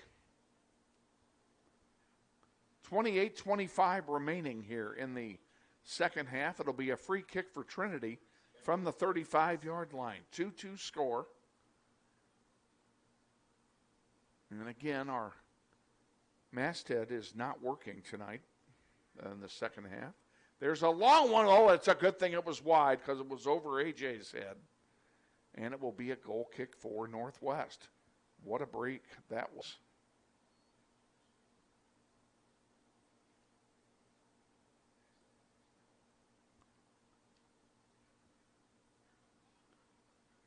AJ passes it wide. And the Grizzlies electing to bringing it up the short pass route instead of trying long stuff. They get it over midfield. And Trinity comes up and takes it away. That would be Carson Payne taking it for Trinity and sending it forward. Now the Knights trying to make something happen here.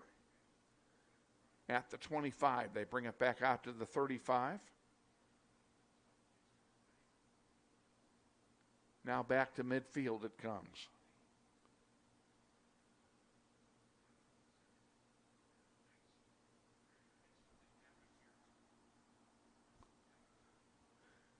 Into the game for Northwest, number 15, Isaac Featherston. Name you might remember from last year as he played on the JV squad last year. Glad to see him on the varsity squad. There's a shot and goes wide of A.J. Joint. It will be a goal kick for Northwest. Back in 10, this is Grizzly Soccer. This portion of Soccer on the Internet is being brought to you by Emerson Biggins in Old Town at 808 East Douglas, our luncheon sponsor at this year's golf tournament. Thank you, Luis Lopez. Goal kick taken. Ball still horsing around down there. I don't like that. And we have this. I think this is going to be a corner kick for Trinity, and it is from the near side. Pretty dangerous.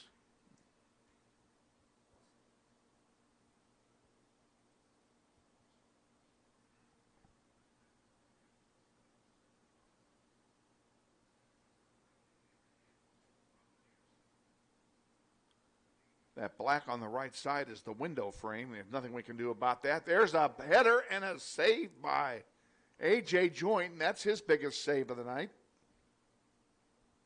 A point-blank shot off the header, and Joint was ready for it. Out to center. Grizzlies with possession. Now give it up to the Knights, and they can't seem to get it past midfield on their last couple of possessions. That's going to go out of play, and that will belong to Northwest. 25-30 to go. Second half, tied at 2.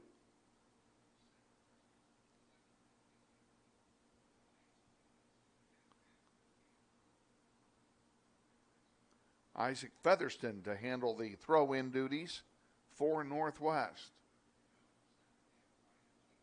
And he throws it in deep. Too deep, in fact, because Trinity came away with it. He overpassed his offense. Here's DeRath with it. He sends it over here on the near side. Nice play by your Urbano. He tries to center one, can't make it go. Schochter sends it back to Urbano on the near side. He chips one forward, and DeRath got a foot on it, knocks it out of bounds. Rather, that was Jesus Ortiz, excuse me, knocking it out of bounds. Pierce Schneider fighting for the ball and comes away with it. He'll send one across the way, and he overshot Miles Bemis. That's going to go out of play, and we're going to have a substitution for Trinity as Landon Hale, number 17, will return to the action for the Knights. 24-10 to go in the second half. We're tied at 2. And again, we apologize for our scoreboard masthead malfunctioning. And we would have to reboot the whole program to get it back, and we're not doing that. So we'll just tell you what it is.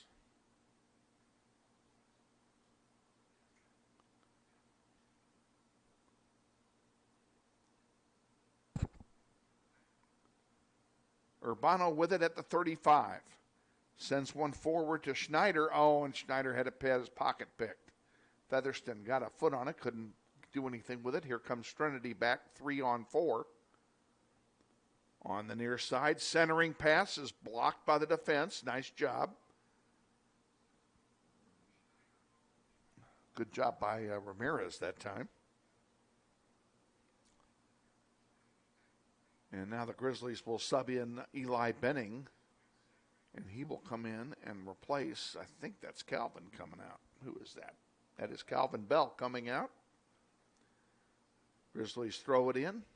Landon Vestring in the back. Looking to send one forward and does so. And he had the right idea. He sent it to two white shirts, but the guy in between them is the one that won the ball.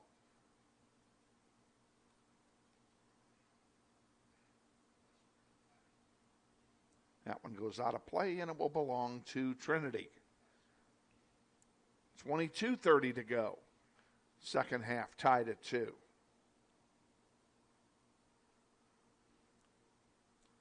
I'm not going to tell you the overtime rules because we're not playing overtime. We're going to win this one in regulation. That one goes over the goal line. That'll be a goal kick for A.J. Joint.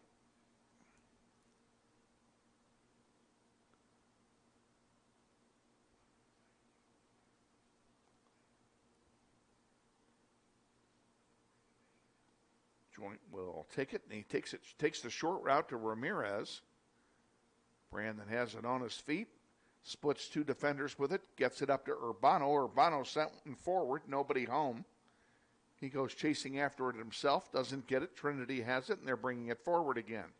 Vestring sends it back out to the 40. Trinity wins it, and the Knights come back again, 4-on-4. And there's an opportunity, and it's thwarted, and a nice defensive play by Ramirez. It'll be a corner kick for Trinity on the near side with 21-20 remaining in the second half and a 2-2 tie.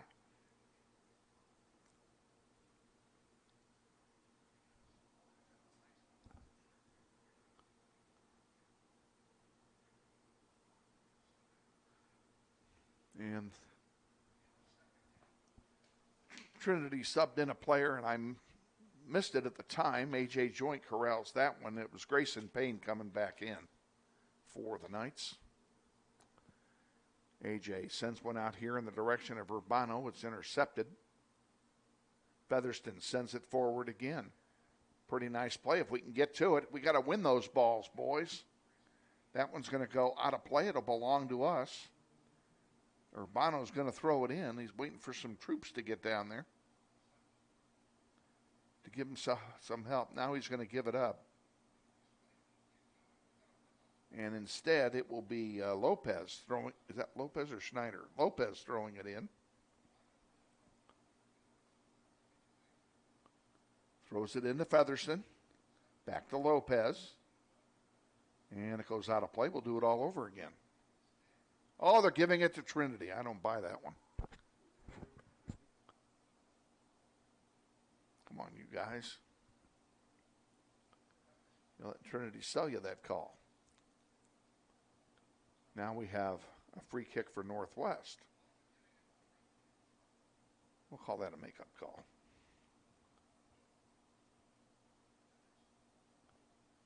Looks like Lopez is going to take... No, they're not. They're going to give it to Schneider. Instead, he sends it to Lopez. Lopez all by himself on the near side.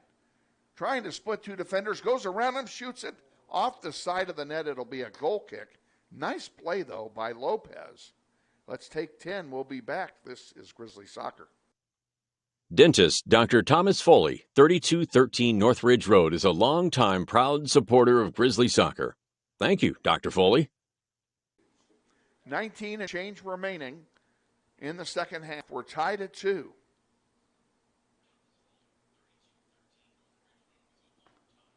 This one goes out of play, and we have another player cramping up, and they're going to stop time. They'll stop it with 19 remaining. And I think they're going to go ahead. Yes, they're going to go ahead and call this the water break timeout anyway. That's probably a smart play on their part. So they got a water break timeout. We're going to take it with them. We'll be here. Stay with us. Intrust Bank is a major sponsor of the Northwest Soccer Program through the Eric Profit Scholarship Tournament. At Intrust Bank, we place our values at the center of everything we do. It's a philosophy we have followed for more than 140 years. This principled approach to business is encapsulated into 3 words: tradition for today. This principle makes us different from the rest. Check out Intrust Bank today at intrustbank.com.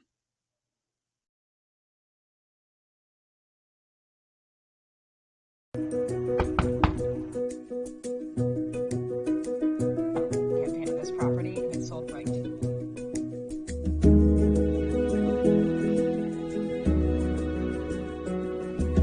Shall we book it? Yes. I love it.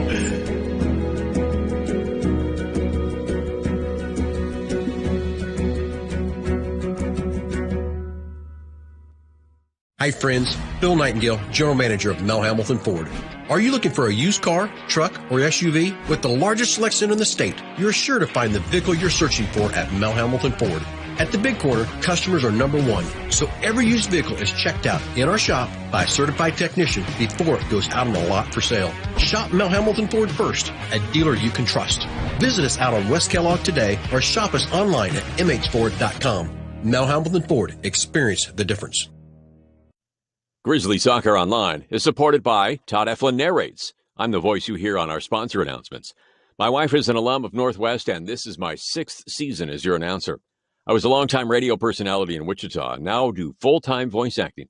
You can use my voice for your business, like product or training videos, telephone systems, radio or TV spots, and audiobooks. Learn more online at toddeflin.com. That's TODDEFLIN.com. Back underway here after the water break, and the Grizzlies with the ball at midfield. Nice play there by Lopez to corral that one. Oh, and had his pocket picked, unfortunately.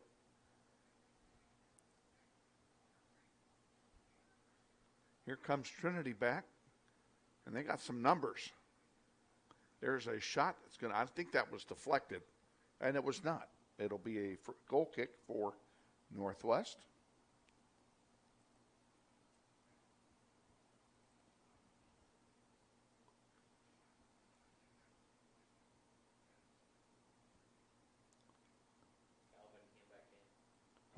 Who came back in?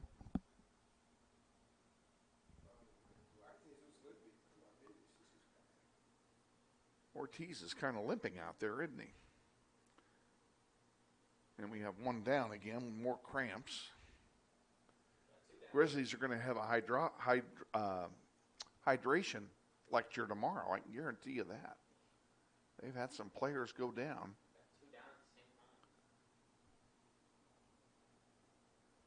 Oh, yeah, we sure do. I didn't realize we had 2 down. One of them was, who was the other? Who was the first one? That was Ramirez? Yep.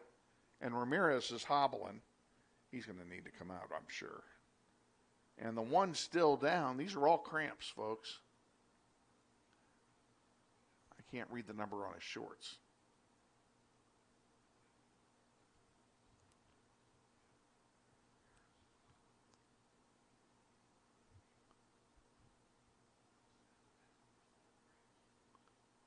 I think that's Eli Benning, but I'm not sure. I'm not going to speculate until he stands up.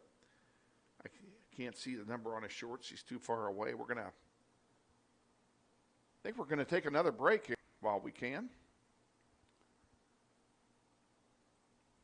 Stay with us. We'll be back very shortly.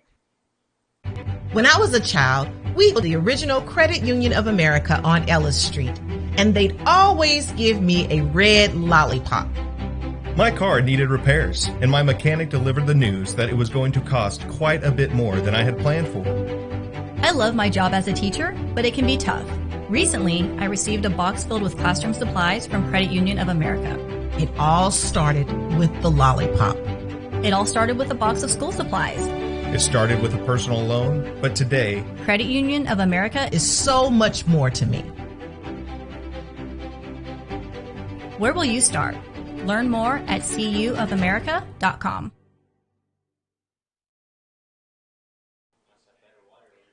Back at Trinity High School, let's summarize this for you. We still have a player down, as you can see, with cramping from hydration issues.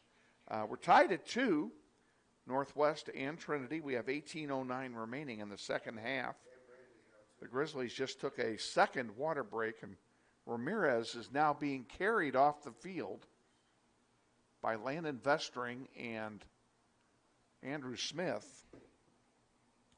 So his legs must really be cramped up. Meanwhile, back at the ranch, let's see who got up and is now limping off. And that is Eli Benning, who is hobbling out. So he's going to get replaced. And coming in to replace Benning is number 24, John Lee, the junior defender. He'll go back and play on the back line. And I wouldn't be a bit surprised if Benning is done for the night. Wouldn't be a bit surprised if Ramirez is done for the night. And after all this, it's going to be a goal kick for Northwest when all this starts again.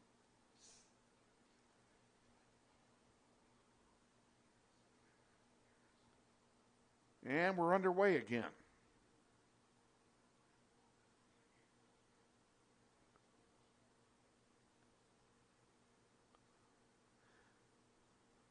And good tackle that time by Landon Vestring.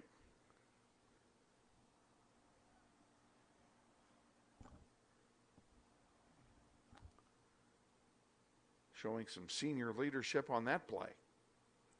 There's a shot off the crossbar of the football field. That'll make it a goal kick, folks.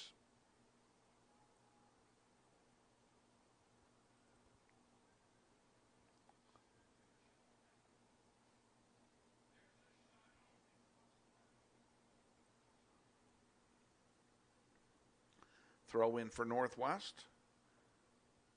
And John Lee's throw was rejected by the assistant referee, so it'll be a throw in now for Trinity, and that's not a mistake you want to make deep in your own territory, that's for sure. Grizzlies need to get it back now. Lee back there, and he kicks it over the goal line. It'll be a corner kick for the Knights. Again, no wind here at all tonight. Just a bunch of dead air. It is just hot and humid. And the Grizzlies have taken the toll. In the air it goes off that went off, I believe it went off the football crossbar. Yes, it did. That makes it a goal kick. Back in 10, this is Grizzly Soccer. Soccer on YouTube is brought to you in part by Gambino's Pizza, 1520 South Webb Road. Check out all their menu options at gambinospizza.com.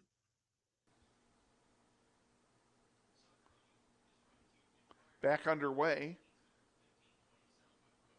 And what do we have here? We have a foul called. It's going to be a free kick for Northwest.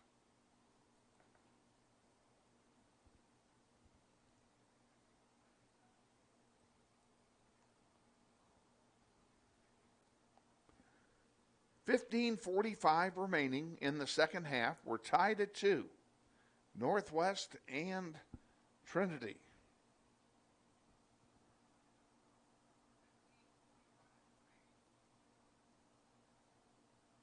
Ball headed out of play by Northwest. It'll belong to Trinity.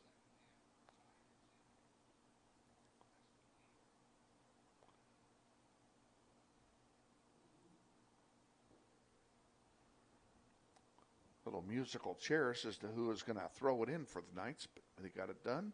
John Lee intercepts it and heads it away. DeRath fighting for it, so is Lee. And Lee goes down, no call. A long one is intercepted, but taken right back by Jesus Ortiz. Jesus, who's got 1 goal tonight, tried to dribble through 2 defenders, couldn't do it. And now a foul called on Northwest. It'll give it to Trinity.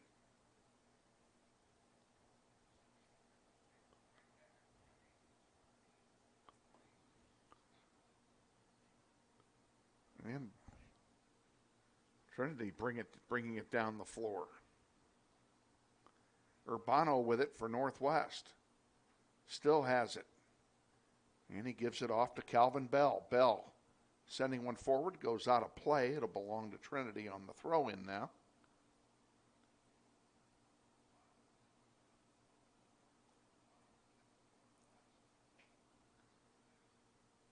Knights throw it in.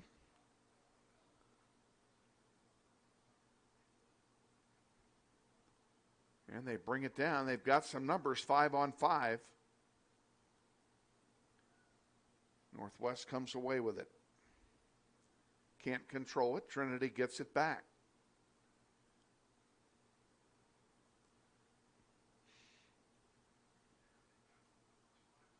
Lopez trying to work something with DeRath, and DeRath, they will throw it in now. And that'll be a handball called on Jesus and turn it over to the Knights. 13:25 to go, 2-2.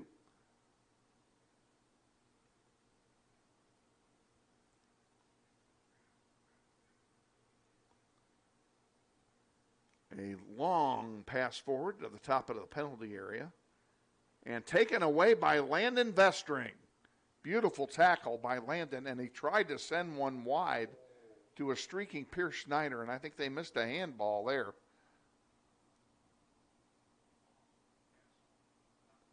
Trinity comes away with it. Now it'll be a foul on Northwest and a free kick for the Knights.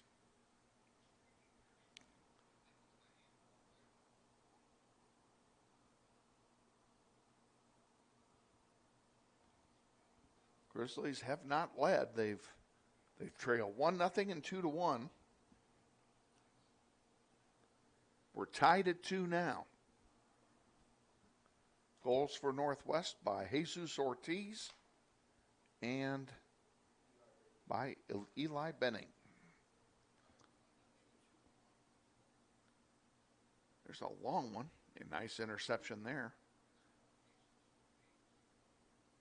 That one's going to go out of play and stay with Northwest. Quick throw in comes. Oh, that wasn't a throw in. They were just handing the ball off. 12 minutes to go. And we're going to sub in a player. DeRath will come out for Northwest and be replaced by Dominic Johnson, the sophomore midfielder. New player to the Grizzly program this year. And his first time on the pitch for Northwest. Glad to be able to welcome him on board.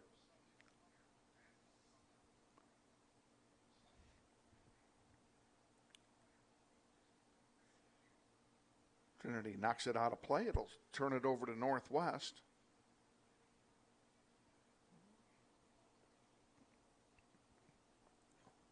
And Lee tried to keep it in, but it was knocked out by Trinity, so Lee will get a chance to throw it. No, I'm sorry, Andrew Smith will get a chance to throw it in. Excuse me. And he'll pass it back.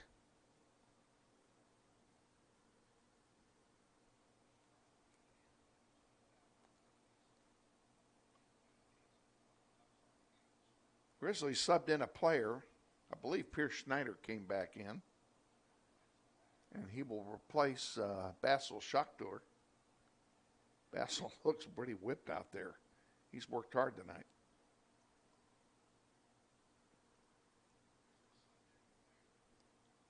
Good play to win the ball.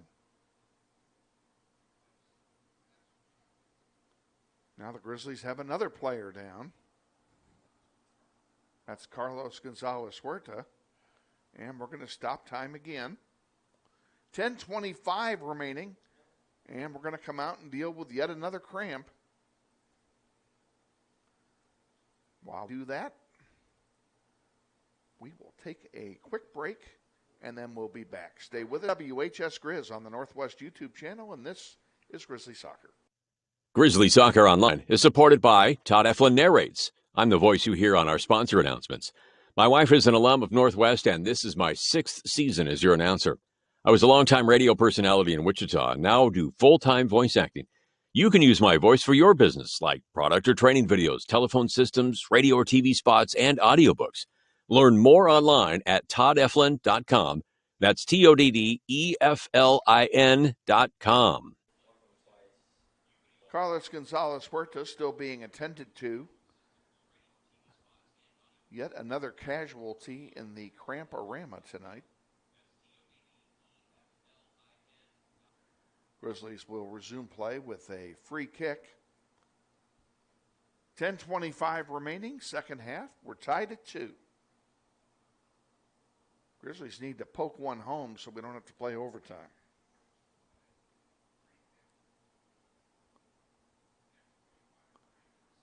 And we're back underway, and that goes all the way back to Bolt. He'll have a goalkeeper distribution.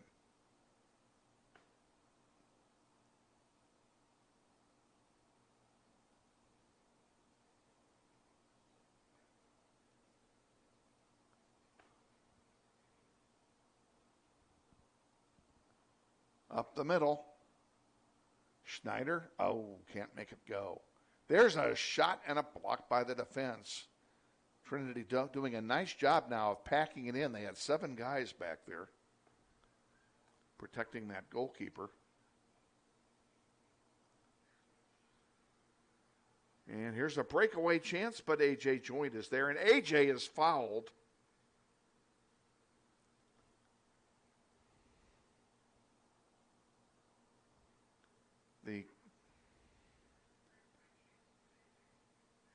And now there's a Trinity player down.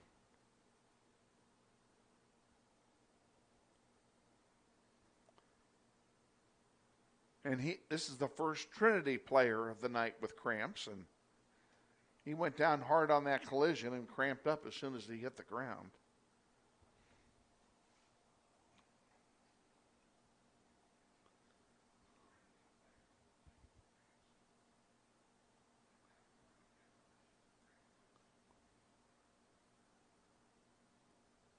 And far be it from me to editorialize, but it's kind of obvious to me we probably should not have played tonight with all these players going down with cramps because it is so hot.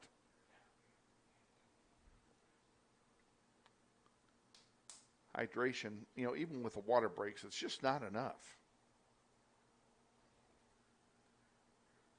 We'll tell you who the player is as soon as we can get a good view of him.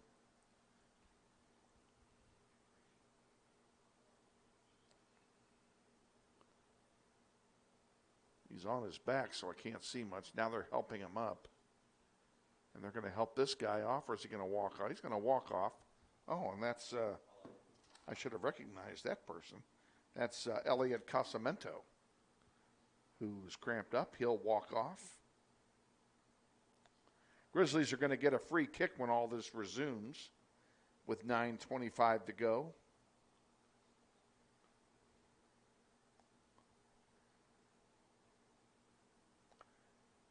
And we're back underway. A long one is headed out of play and into the Grizzly bench.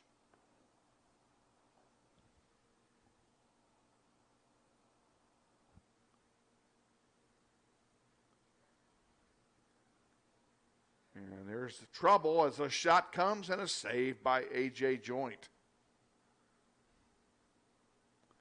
A.J.'s been busy back there tonight, done a good job. Defensive lapses and mistakes have cost the Grizzlies twice tonight.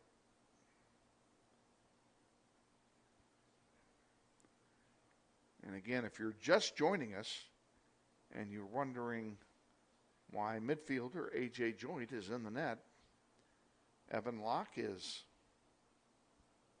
out for the season with a broken leg, sustained 2 weeks ago in a non-soccer injury.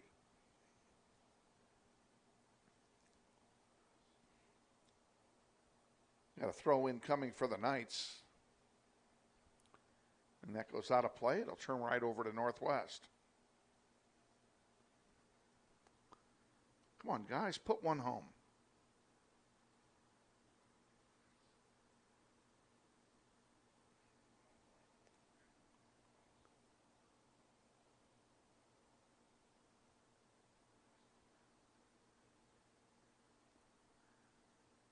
That one goes out of play, and it will belong to Northwest.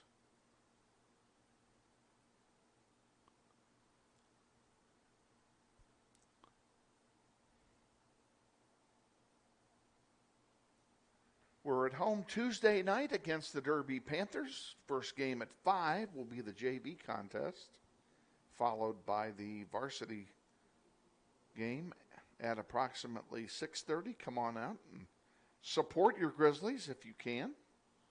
And if you can't, watch us. And if you do come out to support the Grizzlies, bring your cell phones and tune us in at the same time you're watching the game live. Here's a chance for Northwest. A shot, and it goes wide, and it will be a corner kick as it was deflected. Pretty good play that time by the Grizzlies on that buildup. I'm impressed. Inside, 7 minutes to go, 2-2 tie. Grizzlies with a corner kick on the near side.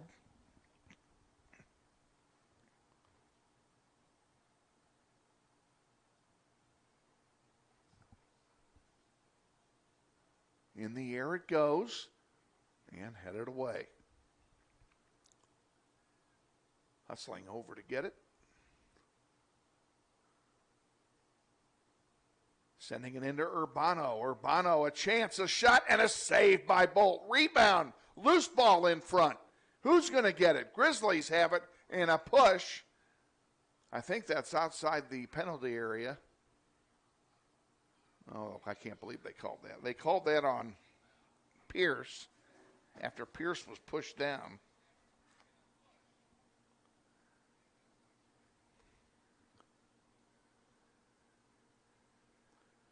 Good tackle. Wow, that was a good tackle. Over there on the far side.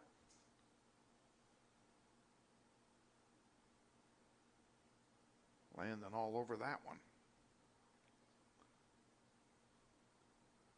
Knights still have the ball. Now they cough it up on a good tackle again.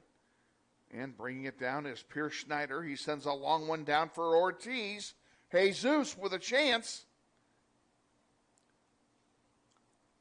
And it goes out of play. It'll be a corner kick for Northwest. Wasn't much Jesus could do with that one once he got it down there, as the defense fell back into place very nicely for Trinity. Does give the Grizzlies a corner kick on the far side.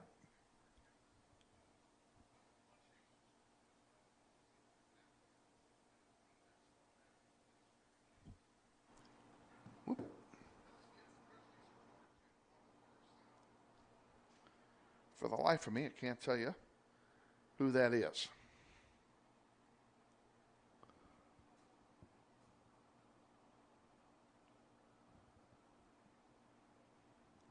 Grizzlies still have possession. On the near side, into the corner with it.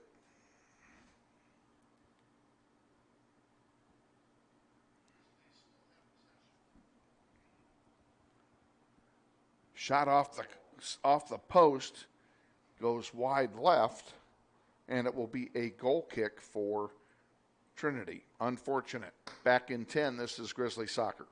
Grizzly Soccer on YouTube is being brought to you in part by Gecko Painting of Lenexa, Kansas. We thank Danny and Stacy Higgins for their longtime support of the Grizzly Soccer program. Goal kick taken. Trinity working it downfield.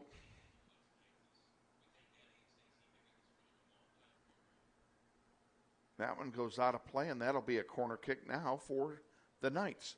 3:30 to go in regulation, tied at 2. This is a big play for both teams right here.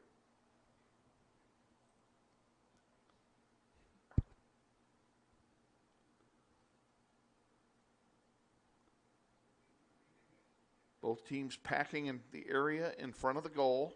Ball's in the air now. Who's going to get it? What do we have? We have a foul called on Trinity. It'll be a free kick for Northwest. Send it up on the near side to Lopez. Now they're doing it all over again. I guess the referee didn't like that. For some reason, we'll do it again. Inside 3 minutes now. Beginning more and more to look like we're going to be here for some overtime.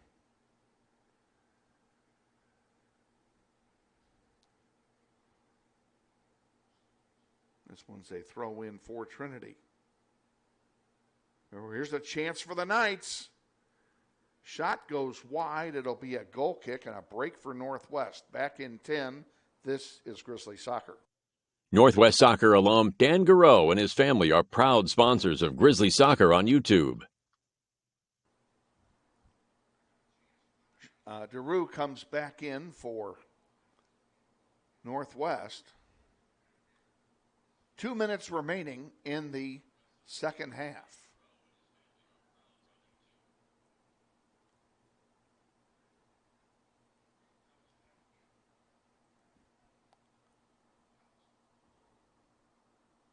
Bolt has it for the Knights, and he'll punt it very short. And it bounces over the head of the intended receiver right to Brett Anderson, who's into the game for Northwest, number 12. Ball picked up by Bolt.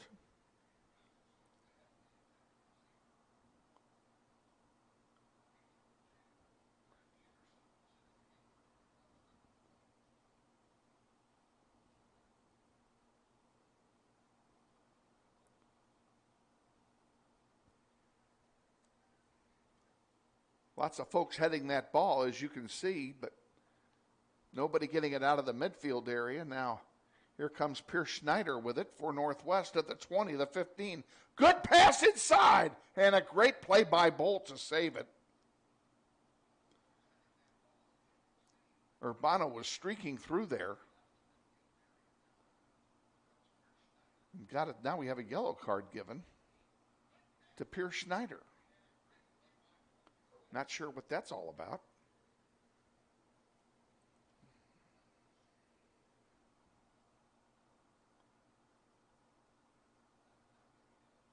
He will come out, and he'll be replaced by Dominic Johnson, number 17, and we're back underway.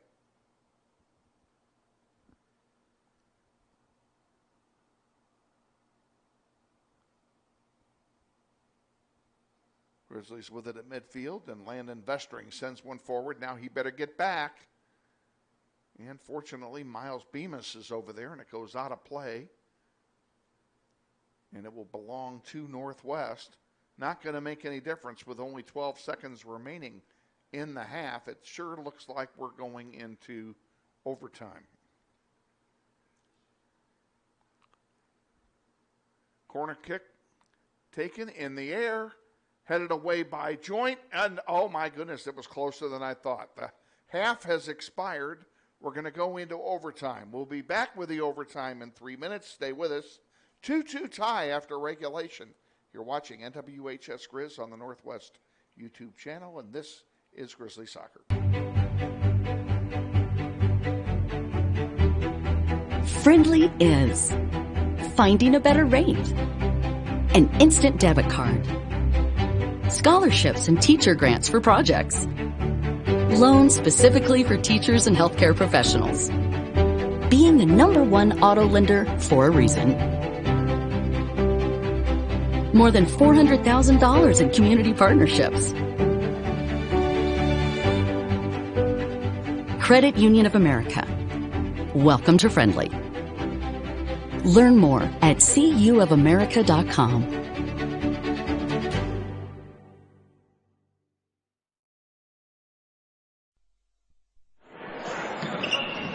This may sound like a typical high school basketball game being played on a Friday night in Kansas.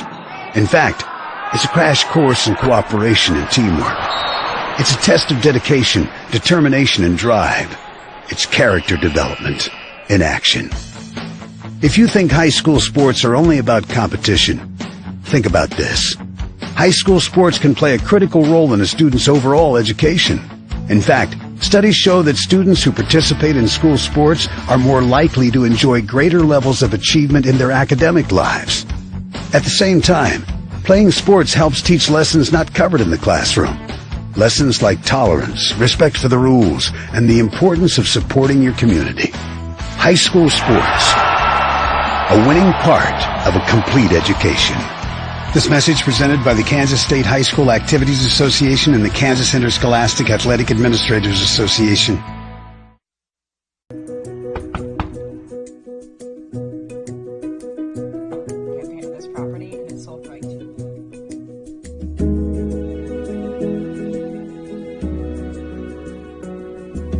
Shall we book it? Yeah. Yes.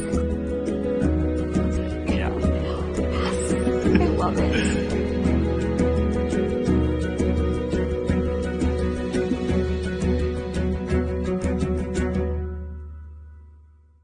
Hi friends, Phil Nightingale, General Manager at Mount Hamilton Ford. Have you been thinking about a new SUV?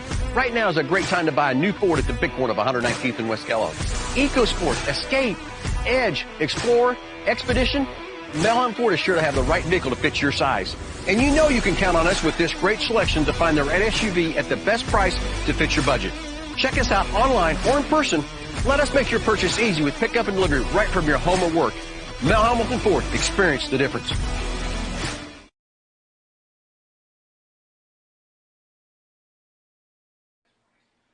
With our executive producer, Aiden Folds, Kevin Arkin with you from Trinity High School.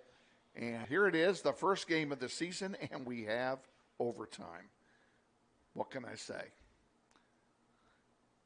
Yeah, we tried something during the break as far as our overlay is concerned, and it did not work. So we're still going to have to go without the overlay. It's 2-2. And here are the rules for overtime in high school in Kansas. The first overtime period is 10 minutes, sudden death. If no one scores, there's a 3-minute break, and then they play a second 10 minutes, sudden death. If nobody scores, we all go home, and it ends in a tie. So the first overtime will be 10 minutes.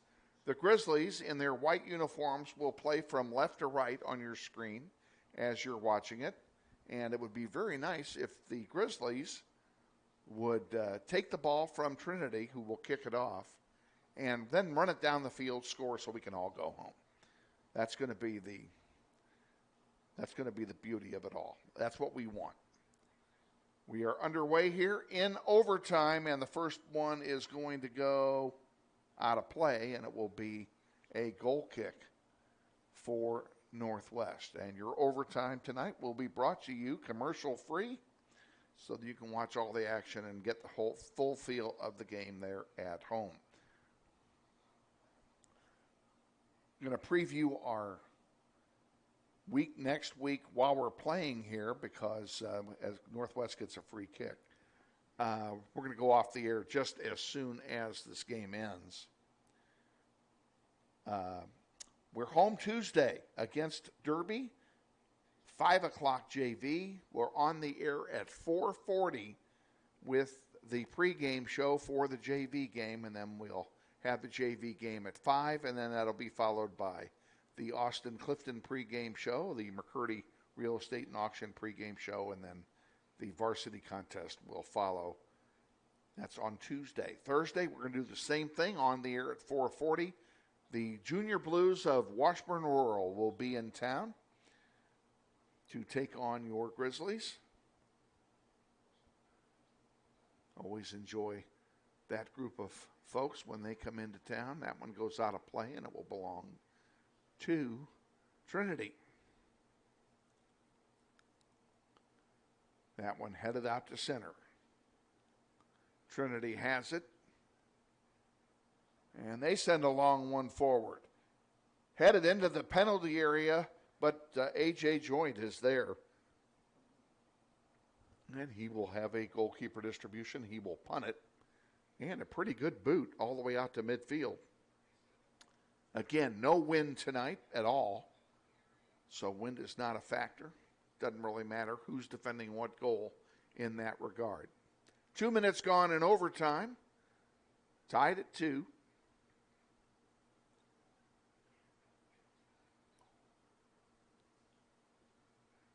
And the Grizzlies with a chance here. There's a blast by Calvin Bell, blocked by the defense.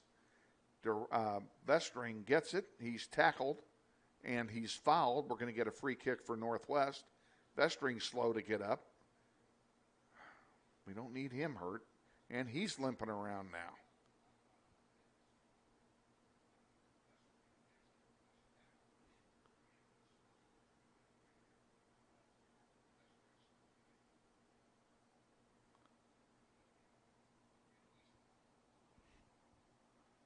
Coming back to get it. Grizzlies doing a good job. Vestring tried to send one forward. It was blocked out of play. It'll belong to Northwest. And Landon is still kind of hobbling back there. He's not full strength, that's for sure. Throw in is knocked out of play at midfield. We'll do it all over again. Pierce Snyder will do it this time.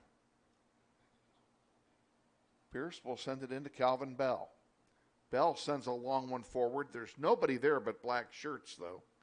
That isn't going to get it done, boys. Got to play some offense. Trinity's playing some offense, and a shove from Pierce Schneider. That'll be a foul called on Pierce. It'll be a free kick for Trinity. 6 minutes and change remaining in the first overtime. Tied at 2.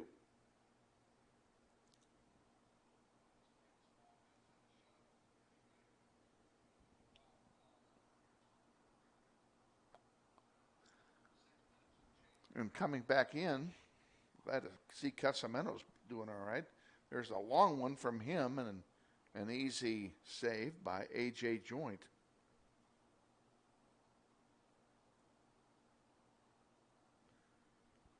Grizzlies still have a player on the sideline working out cramps using a roller. I think it's Eli Benning, but I'm not sure. There's one loose in front, picked up by Joint.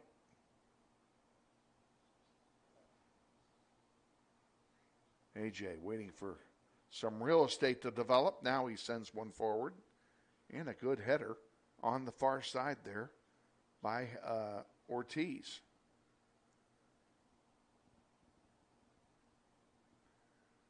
Sudden death, 10 minutes. Sudden death, 10 minutes.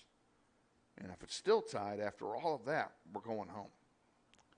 And it will go in the books as a tie. Here's a shot and blocked by the defense and then cleared out. And a nice clear that time by the back line of the Grizzlies. Durath with it for Northwest.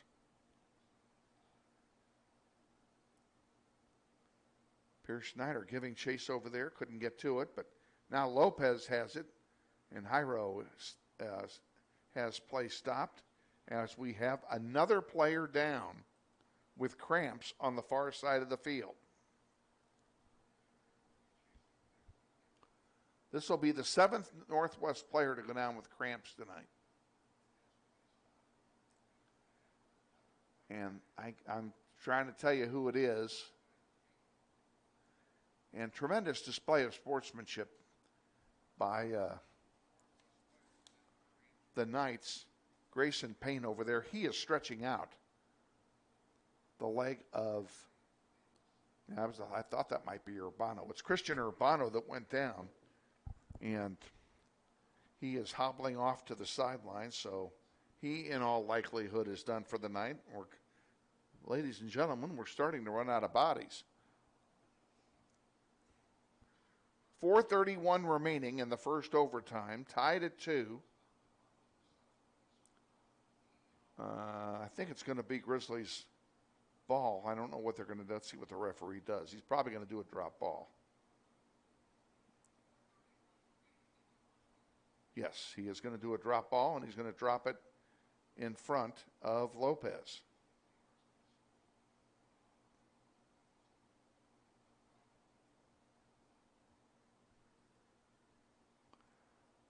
Here we go. Bemis sends it right to the middle, and it's intercepted, and here comes Trinity back. And now we have a foul called on Northwest at the 20-yard line, excuse me. It'll be a free kick for Trinity. This is dangerous. Right in the center of the field.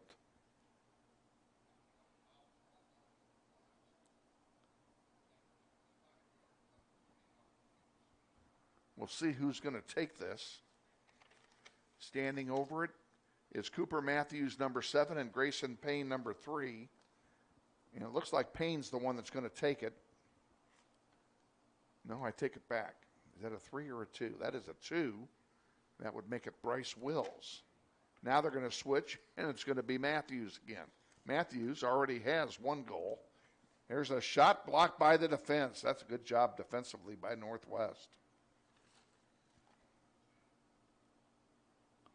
There's another shot blocked by the defense. John Lee up to the task that time. Loose in front, we have an offside call. It's going to be a free kick for the Grizzlies with 3 minutes and change remaining here in overtime number 1.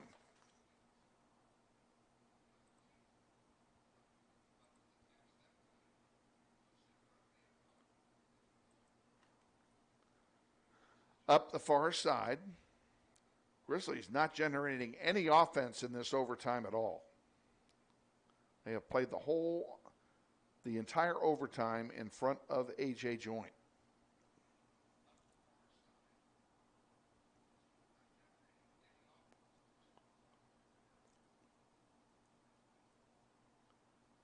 And we have a foul call. That'll be a free kick for Northwest on the far side.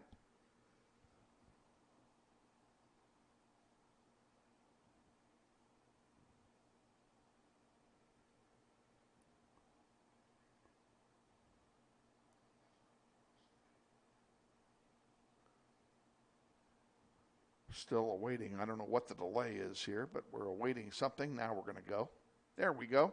In the air it goes on the far side, intercepted by Trinity and knocked out of play. It'll be a throw in for Northwest at the 45. Inside 2 minutes to go. Overtime number 1, tied at 2.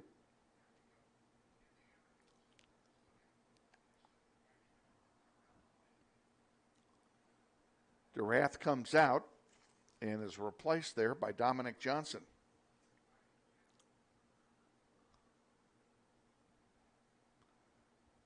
Coach Clifton trying to keep fresh legs in the game. Got a lot of players out, like I said, who have cramped up tonight, and you don't want any serious injuries. Every one of these players needs to drink 2 gallons of water when they get home.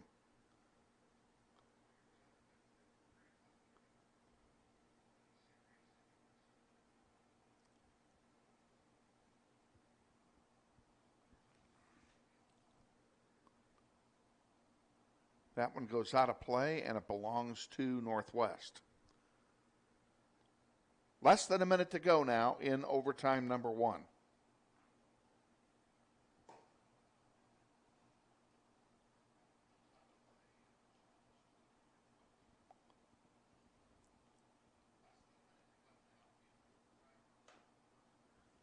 Trinity with a move. Here's a chance, a shot, score.